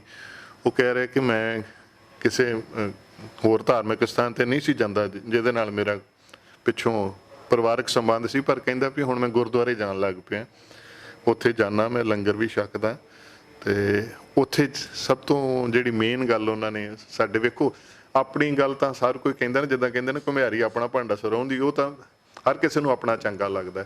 ਪਰ ਉਹਦਾ ਕਹਿਣਾ ਸੀ ਕਿ ਉੱਥੇ ਮੈਨੂੰ ਕੋਈ ਨਹੀਂ ਪੁੱਛਦਾ ਤੇਰਾ ਧਰਮ ਕੀ ਹੈ, ਤੇਰੀ ਜਾਤ ਕਿਹਦੀ ਹੈ, ਤੂੰ ਕਿਹਦਾ ਵਾ, ਤੇਰੀ ਕਿਹੜੀ ਜਾਤ ਆ, ਤੂੰ ਕਿਹੜੀ ਖਾਪ ਤੋਂ ਆ, ਜਾਂ ਤੂੰ ਕਿਹੜੇ ਧਰਮ ਤੋਂ ਆ, ਜਾਂ ਤੇਰੇ ABC ਕੁਛ ਨਹੀਂ ਪੁੱਛਦਾ ਕੋਈ। ਮੈਨੂੰ ਮੈਂ ਜਾਂਦਾ, ਮੈਨੂੰ ਲੰਗਰ ਛਕਾਉਂਦੇ ਆ ਤੇ ਹੱਥ ਜੋੜ ਕੇ ਫਿਰ ਸਗੋਂ ਧੰਨਵਾਦ ਕਹਿੰਦੇ ਤੁਸੀਂ ਆਏ ਹੋ। ਕੇਵਲ ਸੇਵਾ। ਸੋ ਇਹ ਐਡਾ ਵੱਡਾ ਸਤਿਗੁਰ ਸੱਚੇ ਪਾਤਸ਼ਾਹ ਨੇ ਸਾਨੂੰ ਸੇਵਾ ਬਖਸ਼ੀ ਆ, ਸਾਨੂੰ ਸਿਮਰਨ ਬਖਸ਼ਿਆ। ਵਾਹਿਗੁਰੂ ਗੁਰ ਮੰਤਰ ਹੈ ਜਪ ਹੋਮੇ ਕੋਈ। ਸੋ ਵੇਖੋ ਕਿੱਡੀਆਂ ਵੱਡੀਆਂ ਦਾਤਾਂ ਨੇ। ਤੇ ਆਹ ਦੇਣ ਹੈ ਪ੍ਰਗਟਿਓ ਖਾਲਸਾ ਪਰਮਾਤਮ ਕੀ ਮੌਜ ਜਿਹੜੀ ਵਰਤੀ ਜੇ ਆਪਾਂ ਮਹਿਸੂਸ ਕਰੀਏ ਤੇ ਅੱਜ ਵੀ ਵਰਤਦੀ ਪਈ ਆ। ਸੋ ਸਿੰਘ ਸਾਹਿਬ ਜੀ, ਵਿਦੇਸ਼ਾਂ 'ਚ ਵੀ ਤੁਸੀਂ ਹੁਣੇ USA ਜਾ ਕੇ ਆਏ ਹੋ। ਪਿਛਲੇ ਮੈਂ ਸਮਝਦਾ ਕਿ ਇੱਕ ਸਾਲ ਪਹਿਲਾਂ UK ਵੀ ਗਏ ਸੀ ਤੁਸੀਂ, ਉਦੋਂ ਵੀ ਸਾਨੂੰ ਮਿਲ ਕੇ ਗਏ ਸੀ। ਸੋ ਵਿਦੇਸ਼ਾਂ ਦੇ ਵਿੱਚ ਸਿੱਖੀ ਦਾ ਕਿਵੇਂ ਦੀ ਚੜ੍ਹਦੀ ਕਲਾ ਜਾਂ ਕੀ ਉੱਥੇ ਤੁਸੀਂ ਮਹਿਸੂਸ ਕੀਤਾ ਜੀ? ਦੇਖੋ, ਜੋ ਮੈਂ ਨੋਟ ਕੀਤਾ ਵਿਦੇਸ਼ਾਂ ਦੇ ਵਿੱਚ ਸਿੱਖੀ ਕਾਫੀ ਗੁਰੂ ਸਾਹਿਬ ਦੀ ਕਿਰਪਾ ਦੇ ਨਾਲ, ਜਿਵੇਂ ਗੁਰਦੁਆਰੇ ਸਾਹਿਬਾਨਾਂ ਦੇ ਵਿੱਚ ਪੰਜਾਬੀ ਦੀਆਂ ਕਲਾਸਾਂ ਲੱਗਣੀਆਂ ਔਰ ਬੱਚਿਆਂ ਨੂੰ ਗੁਰਮਤਿ ਪੜ੍ਹਾਉਣੀ, ਇਹ ਇੱਕ ਬਹੁਤ ਵਧੀਆ ਔਰ ਵੱਡਾ ਉਪਰਾਲਾ ਹੈ। ਔਰ ਸਭ ਤੋਂ ਵਧੀਆ ਗੱਲ ਜਿਹੜੀ ਉਹ ਇਹ ਹੈ ਕਿ ਕੋਈ ਵੀ ਗੁਰਦੁਆਰੇ ਸਾਹਿਬਾਨਾਂ 'ਚ ਸਮਾਗਮ ਹੋਵੇ ਉਦੋਂ ਸੰਗਤਾਂ ਜੋੜਦੀਆਂ ਹਨ। ਨਹੀਂ ਤਾਂ ਫਰਾਈਡੇ, ਸੈਚਰਡੇ, ਸੰਡੇ ਜਦ ਵੀ ਸਮਾਂ ਹੁੰਦਾ, ਸੰਗਤਾਂ ਦੀ ਸਭ ਤੋਂ ਪਹਿਲੀ ਜਿਹੜੀ ਪਹਿਲ ਹੈ ਉਹ ਸੰਗਤ ਨੂੰ ਦਿੱਤੀ ਜਾਂਦੀ ਹੈ ਕਿ ਅਸੀਂ ਗੁਰਦੁਆਰਾ ਸਾਹਿਬ ਜਾਈਏ ਤੇ ਜਾ ਕੇ ਉੱਥੇ ਸੰਗਤ ਕਰੀਏ। ਜਿਹੜੇ ਵੀ ਵਿਦਵਾਨ ਆਏ ਨੇ ਉਹਨਾਂ ਦੇ ਕੋਲੋਂ ਕਥਾ ਵਿਚਾਰਾਂ ਕੀਰਤਨ ਸੁਣ ਕੇ ਤੇ ਆਪਣਾ ਜਿਹੜਾ ਜਨਮ ਨੂੰ ਸਫਲਾ ਕਰੀਏ। ਔਰ ਸਭ ਤੋਂ ਵੱਡੀ ਜਿਹੜੀ ਪ੍ਰਦੇਸਾਂ ਦੇ ਵਿੱਚ ਗੱਲ ਹੈ ਸਿੱਖੀ ਦੀ, ਜਿਹੜਾ ਸਾਨੂੰ ਧੰਨ ਗੁਰੂ ਨਾਨਕ ਦੇਵ ਜੀ ਮਹਾਰਾਜ ਨੇ ਇੱਕ ਸੁਨਹਿਰੀ ਸਿਧਾਂਤ ਉਪਦੇਸ਼ ਬਖਸ਼ਿਸ਼ ਕੀਤਾ ਕਿ ਧਰਮ ਦੀ ਕਿਰਤ ਕਰਨੀ, ਨਾਮ ਜਪਣਾ, ਵੰਡ ਕੇ ਛਕਣਾ। ਉੱਥੇ ਜ਼ਿਆਦਾਤਰ ਸਾਨੂੰ ਇਸ ਗੱਲ ਦਾ ਮਾਣ ਹੈ ਕਿ ਜਿੱਥੇ ਸਾਡੇ ਵੀਰਾਂ ਨੇ, ਸਾਡੇ ਬਜ਼ੁਰਗਾਂ ਨੇ ਵੱਡੀ ਮਿਹਨਤ ਕਰਕੇ ਉੱਥੋਂ ਦੇ ਜਿਹੜੇ ਕੰਮਕਾਰ ਵਿੱਚ ਆਪਣਾ ਵੱਡਾ ਯੋਗਦਾਨ ਪਾਇਆ, ਉਹਨਾਂ ਮੁਲਕਾਂ ਦੀ ਆਬਾਦੀ ਵਾਸਤੇ, ਮੁਲਕਾਂ ਦੀ ਡਿਵੈਲਪਮੈਂਟ ਵਾਸਤੇ, ਉਹਨਾਂ ਕੰਟਰੀਆਂ ਨੂੰ ਉਹਨਾਂ ਆਬਾਦ ਕੀਤਾ। ਜ਼ਮੀਨਾਂ ਜਿਹੜੀਆਂ ਨੇ ਉਹਨਾਂ ਨੇ ਪੁੱਟ ਕੇ ਜ਼ਮੀਨਾਂ ਤਿਆਰ ਕੀਤੀਆਂ ਨੇ। ਬੜੀ ਵੱਡੀ ਉਹਨਾਂ ਨੇ ਮਿਹਨਤ ਕੀਤੀ ਹੈ। ਔਰ ਜਿੱਥੇ ਆਪਣੀ ਇਮਾਨਦਾਰੀ ਕਰਕੇ ਉਹ ਜਾਣੇ ਜਾਂਦੇ ਆ, ਉੱਥੇ ਆਪਣੇ ਧਰਮ ਦੀ ਕਿਰਤ ਕਰਕੇ, ਜਿਹੜੀ 10 ਨੌਵਾਂ ਦੀ ਕਿਰਤ ਆਪਾਂ ਕਹਿੰਦੇ, ਮੈਂ ਕਹਿੰਦਾ ਕਿ ਉਹ 20 ਨੌਵਾਂ ਦੀ ਕਰਦੇ ਨੇ। ਹਰ ਵੇਲੇ 16 18 ਘੰਟੇ ਪੈਰਾਂ ਤੇ ਖੜੇ ਰਹਿਣਾ ਤੇ ਹੱਥਾਂ ਨਾਲ ਕੰਮ ਕਰਨਾ। ਮੈਂ ਐਸੇ 10 ਦੀ ਕਰਦੇ ਹੋਵਾਂਗਾ, 10 ਦੇ ਵੀ ਨਹੀਂ ਕਰਦੇ, ਲੇਕਿਨ ਉਹ 20 ਦੀ ਕਰਦੇ ਨੇ। ਉਹਨਾਂ ਦੀ ਬਹੁਤ ਸੁੱਚੀ ਕਿਰਤ ਹੈ। ਔਰ ਮੈਂ ਕਈ ਵੀਰਾਂ ਨੂੰ ਹੁਣ ਵੀ ਜਾ ਕੇ ਉੱਥੇ ਬੇਨਤੀ ਕਰਕੇ ਆਇਆ ਕਿ ਤੁਸੀਂ ਧਰਮ ਦੀ ਕਿਰਤ ਵੀ ਕਰਦੇ ਹੋ, ਨਾਮ ਵੀ ਜਪਦੇ ਹੋ, ਸੇਵਾ ਕਰਕੇ ਵੰਡ ਕੇ ਵੀ ਛਕਦੇ ਹੋ। ਤੇ ਤੁਸੀਂ ਜਿਹੜੇ ਕੋਈ ਸਾਡੇ ਵੀਰ ਧਰਮ ਤੋਂ ਸਿੱਖੀ ਤੋਂ ਜਿਹੜੇ ਕੋਈ ਕੇਸਾਂ ਤੋਂ ਵਿਰਵੇ ਆ ਉਹਨਾਂ ਨੂੰ ਬੇਨਤੀ ਵੀ ਕਰਕੇ ਆਉਣਾ ਵੀ ਜਿੱਥੇ ਵੀ ਕੋਈ ਮਿਲਦਾ ਮੈਂ ਤਾਂ ਮੇਰੀ ਡਿਊਟੀ ਸਮਝਦਾ ਆਪਣੀ ਕਿ ਇਹ ਬੇਨਤੀ ਕੀਤੀ ਜਾਏ ਭਾਈ ਕੇਸਾਂ ਦੀ ਬੇਅਦਬੀ ਨਾ ਕਰੋ। ਜਿੱਥੇ ਤੁਸੀਂ ਧਰਮ ਦੀ ਕਿਰਤ ਕਰਦੇ ਹੋ ਧਰਮ ਤੁਹਾਡੇ ਕੋਲ ਹੈ ਪਰ ਤੁਸੀਂ ਧਰਮ ਨੂੰ ਧਾਰਨ ਵੀ ਕਰ ਲਓ। ਜੀ ਜੀ, ਧਰਮ ਧਾਰਨ ਕਰ ਲਓ, ਦਾੜੀ ਕੇਸਾਂ ਦੀ ਬੇਅਦਬੀ ਨਾ ਕਰੋ, ਅੰਮ੍ਰਿਤ ਛਕ ਕੇ ਤੇ ਗੁਰੂ ਵਾਲੇ ਬਣ ਜਾਓ ਤੇ ਫਿਰ ਗੁਰੂ ਤੁਹਾਡੇ ਤੋਂ ਬਿਲਕੁਲ ਦੂਰ ਨਹੀਂ। ਕਿਉਂਕਿ ਤੁਸੀਂ ਕਿਰਤ ਵੀ ਕਰਦੇ ਹੋ ਤੇ ਧਰਮ ਦੀ ਨਾਮ ਵੀ ਜਪਦੇ ਹੋ, ਸੰਗਤ ਕਰਦੇ ਹੋ ਤੇ ਬਣਦਾ ਸਭ ਦਾ ਯੋਗਦਾਨ ਸੰਗਤ ਦੀ ਸੇਵਾ ਵਾਸਤੇ ਵੀ ਤੁਸੀਂ ਵੰਡ ਕੇ ਛਕਣ ਦਾ ਵੀ ਕਰਦੇ ਹੋ। ਮੈਂ ਕਹਿੰਦਾ ਕਿ ਬਹੁਤ ਹੀ ਪ੍ਰਮਾਤਮਾ ਦੀ ਕਿਰਪਾ ਹੈ ਔਰ ਸਿੱਖੀ ਦੀ ਬੁਲੰਦੀ ਜਿਹੜੀ ਹੈ ਬਾਹਰ ਜਾ ਕੇ ਦੇਖੀਏ ਤੇ ਇਹ ਬੜਾ ਸੱਚੇ ਪਾਤਸ਼ਾਹ ਦਾ ਕਰਮ ਹੈ ਸਾਡੇ ਸਾਰਿਆਂ ਤੇ ਕਿ ਸਾਡੇ ਇਹਨਾਂ ਵੀਰਾਂ ਨੇ ਪ੍ਰਦੇਸਾਂ ਵਿੱਚ ਜਾ ਕੇ ਤੇ ਸਿੱਖੀ ਦੀ ਸ਼ਾਨ ਨੂੰ, ਪੰਜਾਬੀਆਂ ਦੀ ਸ਼ਾਨ ਨੂੰ ਉੱਚਾ ਕੀਤਾ। ਬਹੁਤ ਉੱਚਾ ਕੀਤਾ। ਸੋ ਯੂਕੇ ਯੂਰਪ ਦੀਆਂ ਸੰਗਤਾਂ ਵਿਸ਼ੇਸ਼ ਰੂਪ ਵਿੱਚ ਸਦਾ ਹੀ ਤਤਪਰ ਰਹਿੰਦੀਆਂ ਨੇ ਸੇਵਾ ਦੇ ਵਾਸਤੇ। ਕੋਈ ਕਿਸੇ ਤਰ੍ਹਾਂ ਦੀ ਵੀ ਕਿਤੇ ਔਕੜ ਕੋ ਕੌਮ ਤੇ ਆਈ ਹੋਏ, ਕਿਤੇ ਵੀ ਈਵਨ ਕਿ ਨੇਪਾਲ ਦੇ ਵਿੱਚ ਭੁਚਾਲ ਆਏ ਉੱਥੇ ਵੀ ਸੇਵਾ ਵਾਸਤੇ, ਜੇ ਸ਼੍ਰੀਨਗਰ ਛੜ ਆ ਗਿਆ ਉੱਥੇ, ਜਾਂ ਹਰ ਜਗ੍ਹਾ ਦੇ ਉੱਤੇ ਜਿੱਥੇ ਵੀ ਕੋਈ ਬੇਨਤੀ ਕੀਤੀ ਜਾਏ। ਹੁਣ ਮੌਜੂਦਾ ਤੌਰ ਤੇ ਸਿੰਘ ਸਾਹਿਬ ਜੀ ਆਪ ਜੀ ਦੇ ਧਿਆਨ ਗੋਚਰਾ ਦੱਸਣਾ ਚਾਹਾਂਗੇ ਕਿ ਸੰਗਤ ਏਡ ਯੂਕੇ ਵੱਲੋਂ ਜਿਹੜਾ ਕਿ ਸਾਡਾ ਸੰਗਤ ਟੀਵੀ ਦਾ ਹੀ ਇੱਕ ਅੰਗ ਹੈ, ਸੰਗਤ ਟਰਸਟ ਵੱਲੋਂ ਮੈਨੇਜ ਕੀਤਾ ਜਾਂਦਾ, ਇਹ ਵਿਚਾਰ ਬਣਾਈ ਗਈ ਸੀ ਕਿ ਜਿਹੜੇ ਕਿਸਾਨ ਸ਼ਹੀਦ ਹੋ ਰਹੇ ਨੇ ਬਾਰਡਰ ਦੇ ਉੱਤੇ, ਵੱਖ-ਵੱਖ ਬਾਰਡਰਾਂ ਤੇ, ਕਿ ਉਹਨਾਂ ਦੇ ਪਰਿਵਾਰਾਂ ਦੇ ਨਾਲ ਅਸੀਂ ਕੁਝ ਖੜੀਏ, ਥੋੜ੍ਹੀ ਜਿਹੀ ਸਪੋਰਟ, ਇੱਕ ਸ਼ੋਅ ਕਰੀਏ ਜੋ ਵੀ ਅਸੀਂ ਉਹਨਾਂ ਨੂੰ। ਸੋ ਇਸ ਅਨੁਸਾਰ ਅਸੀਂ 1-1 ਲੱਖ ਰੁਪਈਆ ਹਰ ਪਰਿਵਾਰ ਦੇ ਘਰ ਜਾ ਕੇ ਉੱਥੇ ਉਹਨਾਂ ਨੂੰ ਬੜੇ ਸਤਿਕਾਰ ਸਹਿਤ ਭੇਟ ਕਰਨ ਦਾ ਇਹ ਸੇਵਾ ਚੱਲਦੀ ਪਈ ਹੈ। ਅਤੇ ਯੂਕੇ ਯੂਰਪ ਦੀਆਂ ਸੰਗਤਾਂ ਬੇਅੰਤ ਇਹ ਸੇਵਾਵਾਂ ਲੈ ਰਹੀਆਂ ਨੇ। ਫਿਰ ਜਿਹੜੇ ਛੋਟੇ ਛੋਟੇ ਬੱਚੇ ਕਈ ਅਨਾਥ ਹੋ ਗਏ ਨੇ ਉਹਨਾਂ ਦੀ ਪੜ੍ਹਾਈ ਦਾ ਇੱਕ ਪਰਿਵਾਰ ਇੱਕ ਬੱਚੇ ਨੂੰ ਅਡਾਪਟ ਕਰੀ ਜਾ ਰਿਹਾ। ਸੋ ਜਿਹੜੀ ਆਪ ਜੀ ਬਚਨ ਕਰਦੇ ਪਏ ਉਹਨੂੰ ਬਹੁਤ ਉਹਨਾਂ ਦੇ ਅੰਦਰ ਮਤਲਬ ਜਿਵੇਂ ਚਾਅ ਹੁੰਦਾ ਨਾ ਸੇਵਾ ਦਾ। ਸੋ ਮੈਂ ਸਮਝਦਾ ਕਿ ਬੜੀ ਵੱਡੀ ਸਤਿਗੁਰ ਸੱਚੇ ਪਾਤਸ਼ਾਹ ਦੀ ਕਿਰਪਾ ਹੈ ਕਿ ਸੇਵਾ ਦਾ ਚਾਅ ਸੰਗਤਾਂ ਦੇ ਮਨਾਂ ਦੇ ਵਿੱਚ ਇੰਨਾ ਹੁੰਦਾ ਕਿ ਹਾਂ ਮਹਾਰਾਜ ਦੇ ਨਾਂ ਦੇ ਉੱਤੇ ਸੇਵਾ ਚਲੋ ਆਪਾਂ ਕਰੀਏ, ਆਪਾਂ ਆਹ ਕਰ ਦਈਏ, ਆਪਾਂ ਉਹ ਕਰ ਦਈਏ। ਤੁਸੀਂ ਦੇਖਿਆ ਹੀ ਹੋਣਾ, ਸੁਣਿਆ ਵੀ ਹੋਣਾ, ਹੁਣ ਵੀ ਉੱਥੇ ਕੁਇੰਟਲਾਂ ਦੇ ਹਿਸਾਬ ਨਾਲ ਬਦਾਮ ਹੀ ਆ ਜਾਂਦੇ ਨੇ ਦਿੱਲੀ ਦੇ ਬਾਰਡਰਾਂ ਦੇ ਉੱਤੇ ਜਿਹੜੇ ਕਿਸਾਨ ਬੈਠੇ ਨੇ। ਸੋ ਇਹ ਇੱਕ ਬੜਾ ਵੱਡਾ ਮੈਂ ਸਮਝਦਾ ਸੰਕਲਪ ਹੈ ਤੇ ਉਹਨੂੰ ਪ੍ਰੈਕਟੀਕਲੀ ਅਡਾਪਟ ਕੀਤਾ ਹੋਇਆ ਕੌਮ ਨੇ। ਇਹ ਬਹੁਤ ਅੱਛੀ ਗੱਲ ਹੈ। ਦੇਖੋ ਜਿਹੜੀ ਪੰਜਾਬ ਦੀ ਕਿਸਾਨੀ ਹੈ, ਪੰਜਾਬ ਦੀ ਕਿਸਾਨੀ ਤੇ ਪਹਿਲਾਂ ਹੀ ਇੰਨੀ ਪ੍ਰਭਾਵਿਤ ਹੋਈ ਪਈ ਹੈ ਕਿ ਸਾਲਾਂ ਤੋਂ ਹਰ ਰੋਜ਼ ਅਖਬਾਰਾਂ ਦੀਆਂ ਸੁਰਖੀਆਂ ਹੁੰਦੀਆਂ ਕਿ ਫਲਾਣੇ ਪਿੰਡ ਵਿੱਚ, ਫਲਾਣੇ ਸ਼ਹਿਰ ਵਿੱਚ ਕਿਸਾਨ ਵੱਲੋਂ ਆਤਮ ਹੱਤਿਆ ਕਰਕੇ ਖੁਦਕੁਸ਼ੀ ਕਰ ਲਈ ਔਰ ਸਲਫਾਸ ਦੀਆਂ ਗੋਲੀਆਂ ਖਾ ਕੇ ਖੁਦਕੁਸ਼ੀ ਕਰ ਲਈ। ਕਰਜ਼ਿਆਂ ਥੱਲੇ ਦੱਬਿਆ ਹੋਇਆ ਕਿਸਾਨ ਜਿਹੜਾ ਇੰਨਾ ਪਹਿਲਾਂ ਹੀ ਇੰਨਾ ਪ੍ਰਭਾਵਿਤ ਸੀ, ਗਰੀਬੀ ਦੌਰ ਚੋਂ ਲੰਘ ਰਿਹਾ ਸੀ, ਮਸਾਂ ਆਪਣਾ ਗੁਜ਼ਾਰਾ ਆਪਣੇ ਧੀਆਂ ਪੁੱਤਾਂ ਦਾ ਪੇਟ ਪਾਲਦਾ। ਉਸ ਕਿਸਾਨ ਉੱਤੇ ਇਹ ਜਿਹੜੇ ਕਾਲੇ ਕਾਨੂੰਨ ਨੇ, ਇਹਨਾਂ ਕਾਲੇ ਕਾਨੂੰਨਾਂ ਨੂੰ ਠੋਸ ਕੇ ਤੇ ਪੰਜਾਬ ਦੀ ਕਿਸਾਨੀ ਨੂੰ ਹੋਰ ਜ਼ਿਆਦਾ ਬਰਬਾਦ ਕਰਨ ਦਾ ਯਤਨ ਕੀਤਾ ਜਾ ਰਿਹਾ ਜੀ। ਕਾਰਪੋਰੇਟ ਘਰਾਣਿਆਂ ਨੂੰ ਪ੍ਰਮੋਟ ਕਰਨਾ ਤੇ ਇਹ ਜਿਹੜੇ ਜ਼ਿਮੀਂਦਾਰ ਨੇ, ਕਿਸਾਨ ਵੀਰ ਨੇ, ਇਹਨਾਂ ਨੂੰ ਇੱਕ ਮੁਜ਼ਾਰੇ ਬਣਾਉਣ ਦਾ ਯਤਨ ਕੀਤਾ ਜਾ ਰਿਹਾ ਕਿ ਮਾਲਕ ਉਹ ਕਾਰਪੋਰੇਟ ਹੋਣਗੇ, ਪੂੰਜੀਪਤੀ ਮਾਲਕ ਬਣ ਜਾਣਗੇ। ਇਹ ਕੇਵਲ ਤੇ ਕੇਵਲ ਮੁਜ਼ਾਰੇ ਬਣ ਕੇ, ਮਜ਼ਦੂਰ ਬਣ ਕੇ ਤੇ ਉਹਨਾਂ ਦਾ ਕੰਮ ਕਰਨਗੇ। ਬਾਬਾ ਬੰਦਾ ਸਿੰਘ ਬਹਾਦਰ ਨੇ, ਮੈਂ ਟੈਲੀਵਿਜ਼ਨ ਦੇ ਰਾਹੀਂ ਇਹ ਜ਼ਰੂਰ ਬੇਨਤੀ ਕਰਨੀ ਚਾਹੁੰਦਾ ਕਿ ਜਿਹੜੇ ਹੋਰ ਵੀ ਕੋਈ ਪੰਜਾਬ ਤੋਂ ਬਾਹਰ ਨੇ, ਹਰਿਆਣਾ ਚਾਹੇ ਯੂਪੀ ਹੈ, ਚਾਹੇ ਰਾਜਸਥਾਨ ਹੈ, ਚਾਹੇ ਹੋਰ ਪ੍ਰਾਂਤਾਂ ਦੇ ਜਿਹੜੇ ਕਿਸਾਨ ਨੇ, ਦੇਖੋ ਬਾਬਾ ਬੰਦਾ ਸਿੰਘ ਬਹਾਦਰ ਨੇ ਕਿਸਾਨਾਂ ਨੂੰ ਇਹ ਮਾਲਕਾਨਾ ਹੱਕ ਦਿਵਾਏ ਸਨ। ਇਹਦੇ ਵਿੱਚ ਵੀ ਇੱਕ ਸਿੱਖ ਪੰਥ ਦੀ, ਖਾਲਸਾ ਪੰਥ ਦੀ ਇੱਕ ਬੜੀ ਵੱਡੀ ਇੱਕ ਗੱਲ ਹੈ ਕਿ ਖਾਲਸਾ ਪੰਥ ਨੇ ਇਹ ਪਹਿਲ ਕੀਤੀ ਕਿ ਕਿਸਾਨਾਂ ਨੂੰ ਉਹਨਾਂ ਦੇ ਮਾਲਕਾਨਾ ਹੱਕ ਜਿਹੜੇ ਸਨ ਉਹ ਦਿਵਾਏ ਸਨ। ਅੱਜ ਵੀ ਸਾਨੂੰ ਸਾਰਿਆਂ ਨੂੰ ਕਿਸਾਨੀ ਦਾ ਸਾਥ ਜਿਹੜਾ ਉਹ ਜ਼ਰੂਰ ਦੇਣਾ ਚਾਹੀਦਾ ਹੈ ਕਿਉਂਕਿ ਹਰ ਥਾਂ 'ਤੇ ਲਿਖਿਆ ਨੋ ਫਾਰਮਰ ਨੋ ਫੂਡ। ਜੇ ਕਿਸਾਨ ਨੇ ਤਾਂ ਖਾਣਾ ਕਿੱਥੋਂ ਆਏਗਾ? 1.7% ਸਾਡੀ ਕੁੱਲ ਆਬਾਦੀ ਹੈ ਔਰ ਹਿੰਦੁਸਤਾਨ ਦਾ 58% ਜਿਹੜਾ ਅਨਾਜ ਹੈ ਉਹ ਇਕੱਲਾ ਪੰਜਾਬ ਪੈਦਾ ਕਰ ਰਿਹਾ, ਪੰਜਾਬ ਦਾ ਕਿਸਾਨ ਪੈਦਾ ਕਰ ਰਿਹਾ ਔਰ ਪੰਜਾਬ ਦਾ ਕਿਸਾਨ ਹੀ ਸਭ ਤੋਂ ਵੱਧ ਬਰਬਾਦ ਕੀਤਾ ਜਾ ਰਿਹਾ ਕਿ ਪੰਜਾਬ ਦੇ ਕਿਸਾਨ, ਜਿੱਥੇ ਮੈਂ ਪਹਿਲਾਂ ਬੇਨਤੀ ਕੀਤੀ, ਕਿਸਾਨੀ ਤੇ ਪਹਿਲਾਂ ਬਹੁਤ ਪ੍ਰਭਾਵਿਤ ਸੀ ਪਰ ਇਹ 3 ਕਾਲੇ ਕਾਨੂੰਨ ਪਾਸ ਕਰਕੇ ਤੇ ਕਿਸਾਨੀ ਨੂੰ ਹੋਰ ਜ਼ਿਆਦਾ ਪ੍ਰਭਾਵਿਤ ਕਰਨ ਦਾ ਯਤਨ ਕੀਤਾ ਜਾ ਰਿਹਾ। ਇਹੀ ਬੇਨਤੀ ਕਰਦਾ ਹੈ ਕਿ ਸਾਰੇ ਗੁਰੂ ਚਰਨਾਂ ਦੇ ਵਿੱਚ ਇਹ ਅਰਦਾਸ ਕਰੋ ਕਿ ਸਤਿਗੁਰੂ ਜੀ ਇਹਨਾਂ ਹਾਕਮਾਂ ਨੂੰ ਸਮਤ ਦੇਵੇ ਕਿਉਂਕਿ ਰਾਜਾ ਪ੍ਰਜਾ ਨਾਲ ਹੁੰਦਾ ਹੈ, ਪ੍ਰਜਾ ਰਾਜੇ ਨਾਲ ਹੁੰਦੀ ਹੈ। ਜੇ ਪ੍ਰਜਾ ਨਹੀਂ ਤਾਂ ਰਾਜ ਕਿਹਦੇ ਤੇ ਕਰਨਾ ਹੈ? ਜੇ ਰਾਜਾ ਨਹੀਂ ਤੇ ਪ੍ਰਜਾ ਕਾਹਦੀ? ਪ੍ਰਜਾ ਨਹੀਂ ਤਾਂ ਰਾਜਾ ਕਾਹਦਾ? ਰਾਜੇ ਦਾ ਫਰਜ਼ ਹੁੰਦਾ ਹੈ ਕਿ ਆਪਣੇ ਪ੍ਰਜਾ ਦੀ ਪ੍ਰਤੀਪਾਲਨਾ ਕਰਨੀ। ਪ੍ਰਜਾ ਦਾ ਘਾਤ ਕਰਨ ਵਾਲੇ ਰਾਜੇ ਨਹੀਂ ਹੁੰਦੇ, ਉਹ ਪ੍ਰਜਾ ਖਾਲਕ ਨੇ, ਪ੍ਰਜਾ ਘਾਲਕ ਨੇ, ਪ੍ਰਜਾ ਪਾਲਕ ਨਹੀਂ ਹੁੰਦੇ। ਰਾਜਾ ਹਮੇਸ਼ਾ ਪ੍ਰਜਾ ਪਾਲਕ ਹੁੰਦਾ ਹੈ। ਸੋ ਇਹਨਾਂ ਰਾਜਿਆਂ ਨੂੰ, ਇਹਨਾਂ ਹਾਕਮਾਂ ਨੂੰ ਸੋਚ ਤੋਂ ਕੰਮ ਲੈਣਾ ਚਾਹੀਦਾ ਕਿ ਇਹ ਜਿਹੜੇ ਖੇਤੀ ਦੇ 3 ਕਾਲੇ ਕਾਨੂੰਨ ਨੇ, ਜਿਹੜੀ ਗੱਲ ਨੂੰ ਅਸੀਂ ਨਹੀਂ ਪ੍ਰਵਾਨ ਕਰਦੇ, ਤੁਸੀਂ ਮੈਨੂੰ ਜ਼ਬਰਦਸਤੀ ਕਿਵੇਂ ਕਰ ਦਿਓਗੇ? ਅਸੀਂ ਨਹੀਂ ਲੈਣਾ ਚਾਹੁੰਦੇ ਤੁਹਾਡੀਆਂ ਜਿਹੜੀਆਂ ਸਹੂਲਤਾਂ ਨੇ, ਸਾਨੂੰ ਨਹੀਂ ਪ੍ਰਵਾਨ, ਗੱਲ ਖਤਮ ਹੈ ਜੀ। ਇਸ ਕਰਕੇ ਕੀ ਤੁਕ ਬਣਦੀ ਹੈ ਕਿ ਉਹਨਾਂ ਕਿਸਾਨਾਂ ਨੂੰ ਉਹ ਠੋਸ ਕੇ ਉਹਨਾਂ ਉੱਪਰ 3 ਕਾਲੇ ਖੇਤੀ ਕਾਨੂੰਨ ਜਿਹੜੇ ਨੇ ਉਹਨਾਂ ਨੂੰ ਠੋਸ ਕੇ ਤੇ ਉਹਨਾਂ ਨੂੰ ਬਰਬਾਦ ਕਰਨ ਦਾ ਯਤਨ ਕਰਕੇ ਪੂੰਜੀਪਤੀਆਂ ਨੂੰ ਪ੍ਰਮੋਟ ਕਰਨ ਦਾ ਯਤਨ ਕੀਤਾ ਜਾ ਰਿਹਾ। ਸੋ ਇਹ ਜਿੰਨੇ ਵੀ ਛੇਤੀ ਹੋਵੇ ਸਤਿਗੁਰੂ ਰਹਿਮਤ ਕਰੇ, ਇਹ ਕਾਲੇ ਕਾਨੂੰਨ ਸੈਂਟਰ ਗੌਰਮੈਂਟ ਜਿਹੜੀ ਆ ਇਹ ਵਾਪਸ ਲੈ ਲੇ। ਮੈਂ ਤੇ ਕਰ ਕਹਿੰਦਾ ਹੈ ਕਿ ਗੁਰੂ ਸਾਹਿਬ ਦੀ ਸ਼ਤਾਬਦੀ ਆ ਰਹੀ ਹੈ। ਜੀ ਜੀ। ਗੁਰੂ ਸਾਹਿਬ ਤੋਂ ਵੱਡਾ ਮਨੁੱਖੀ ਅਧਿਕਾਰਾਂ ਦਾ ਰਾਖਾ ਹੋਰ ਕੋਈ ਨਹੀਂ।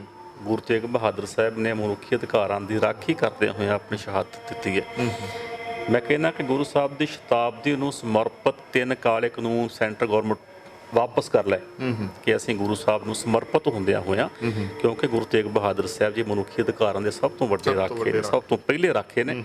ਕਿਉਂਕਿ ਕਿਸੇ ਧਰਮ, ਦੂਜੇ ਧਰਮ ਦੇ ਕਿਸੇ ਰਹਿਬਰ ਨੇ ਕਿਸੇ ਦੂਜੇ ਧਰਮ ਵਾਸਤੇ ਅੱਜ ਤੱਕ ਦੁਨੀਆ ਦੇ ਇਤਿਹਾਸ ਵਿੱਚ ਕਦੇ ਕੋਈ ਕੁਰਬਾਨੀ ਨਹੀਂ ਕੀਤੀ। ਪੀਨੋ ਵੱਡੋ ਕੱਲੂ ਮੈਸਾਕਾ ਪਹਿਲੇ ਗੁਰੂ ਤੇਗ ਬਹਾਦਰ ਸਾਹਿਬ ਜੀ ਮਹਾਰਾਜ ਨੇ, ਇਹਨਾਂ ਨੇ ਦੂਜੇ ਧਰਮ ਨੂੰ ਬਚਾਉਣ ਵਾਸਤੇ ਆਪਣੀ ਕੁਰਬਾਨੀ ਦਿੱਤੀ ਹੈ। ਇਹ ਤੋਂ ਵੱਡੇ ਮਨੁੱਖੀ ਅਧਿਕਾਰਾਂ ਦੀ ਜਿਹੜੀ ਮਿਸਾਲ ਹੈ ਉਹ ਕੀ ਹੋ ਸਕਦੀ ਹੈ? ਇਸ ਕਰਕੇ ਇਹ ਗੁਰੂ ਸਾਹਿਬ ਨੂੰ ਸਮਰਪਿਤ ਕਰ ਦੇਣ ਕਿ ਅਸੀਂ ਗੁਰੂ ਤੇਗ ਬਹਾਦਰ ਸਾਹਿਬ ਜੀ ਮਹਾਰਾਜ ਦੀ ਸ਼ਤਾਬਦੀ ਨੂੰ ਮੁੱਖ ਰੱਖਦਿਆਂ ਹੋਇਆਂ, ਇਹਨਾਂ ਖੁਸ਼ੀਆਂ ਨੂੰ ਮੁੱਖ ਰੱਖਦੇ ਹੋਏ ਅਸੀਂ 3 ਜਿਹੜੇ ਕਾਲੇ ਖੇਤੀ ਕਾਨੂੰਨ ਨੇ ਇਹ ਅਸੀਂ ਵਾਪਸ ਲੈ ਕੇ ਤੇ ਜੋ ਕਿਸਾਨਾਂ ਦੀਆਂ ਮੰਗਾਂ ਨੇ ਅਸੀਂ ਪ੍ਰਵਾਨ ਕਰਦੇ ਹਾਂ। ਔਰ ਬਹੁਤ ਵੱਡੀ ਇੱਕ ਮੈਂ ਕਹਿੰਦਾ ਕਿ ਇੱਕ ਤੋਹਫਾ ਹੋਏਗਾ।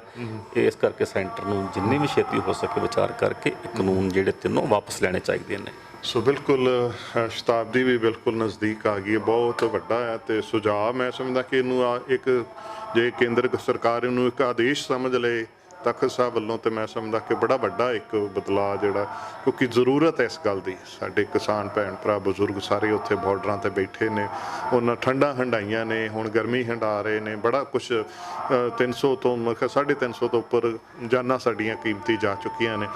ਤੋ ਇਹ ਸਾਰਾ ਕੁਝ ਦੇਖਦੇ ਹੋਏ ਇਹ ਸਰਕਾਰਾਂ ਨੂੰ ਇਹ ਸਟੈਪ ਲੈ ਲੈਣਾ ਚਾਹੀਦਾ। ਇਹਦੇ 'ਚ ਉਹਨਾਂ ਦੀ ਵੀ ਇੱਜ਼ਤ ਵੱਜੇਗੀ ਤੇ ਨਹੀਂ ਤੇ ਜ਼ਿਆਦਾ ਲੰਬਾ ਸੰਘਰਸ਼ ਜਿਹੜਾ ਉਹ ਸਦਾ ਹੀ ਨੁਕਸਾਨਦੇਹ ਰਿਹਾ।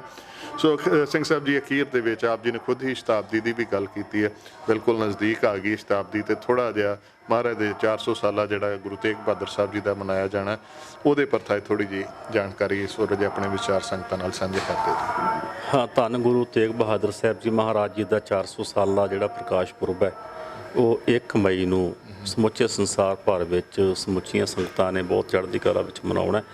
ਔਰ ਸ਼੍ਰੋਮਣੀ ਗੁਰਦੁਆਰਾ ਪ੍ਰਬੰਧਕ ਕਮੇਟੀ ਵੱਲੋਂ ਸ਼੍ਰੀ ਅੰਮ੍ਰਿਤਸਰ ਸਾਹਿਬ ਦੀ ਪਾਵਨ ਧਰਤੀ 'ਤੇ ਇਸ ਦਿਹਾੜੇ ਨੂੰ ਬਹੁਤ ਹੀ ਸ਼ਰਧਾ ਅਤੇ ਭਾਵਨਾ ਨਾਲ, ਬੜੇ ਚਾਅ ਦੇ ਨਾਲ ਮਨਾਇਆ ਜਾ ਰਿਹਾ।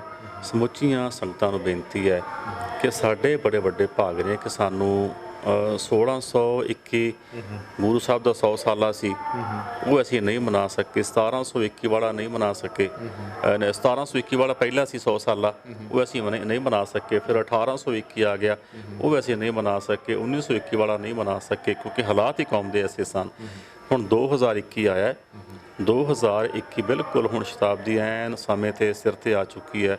ਮੈਂ ਇਹੀ ਬੇਨਤੀ, ਇਹੀ ਅਪੀਲ ਕਰਨੀ ਚਾਹੁੰਦਾ ਸਮੁੱਚੇ ਖਾਲਸਾ ਪੰਥ ਨੂੰ ਕਿ ਸਮੁੱਚਾ ਖਾਲਸਾ ਪੰਥ ਗੁਰੂ ਤੇਗ ਬਹਾਦਰ ਸਾਹਿਬ ਜੀ ਮਹਾਰਾਜ ਦੀ ਸ਼ਤਾਬਦੀ ਨੂੰ ਚੜ੍ਹਦੀ ਕਲਾ ਵਿੱਚ ਸ਼੍ਰੀ ਅਕਾਲ ਤਖਤ ਸਾਹਿਬ ਜੀ ਦੇ ਛਤਰ ਛਾਇਆ ਹੇਠ, ਸ਼੍ਰੀ ਅਕਾਲ ਤਖਤ ਸਾਹਿਬ ਜੀ ਦੇ ਝੰਡੇ ਹੇਠ ਇਕੱਤਰ ਹੋ ਕੇ ਤੇ ਗੁਰੂ ਤੇਗ ਬਹਾਦਰ ਸਾਹਿਬ ਜੀ ਮਹਾਰਾਜ ਦੀ ਜਿਹੜੀ ਸ਼ਤਾਬਦੀ ਹੈ ਉਹਨੂੰ ਚੜ੍ਹਦੀ ਕਲਾ ਵਿੱਚ ਮਨਾਵੇ ਔਰ ਕੌਮ ਦਾ ਇਕੱਲਾ ਇਕੱਲਾ ਮੈਂਬਰ ਕੌਮ ਦਾ ਪ੍ਰਚਾਰਕ ਬਣ ਕੇ ਵਿਚਰੇ।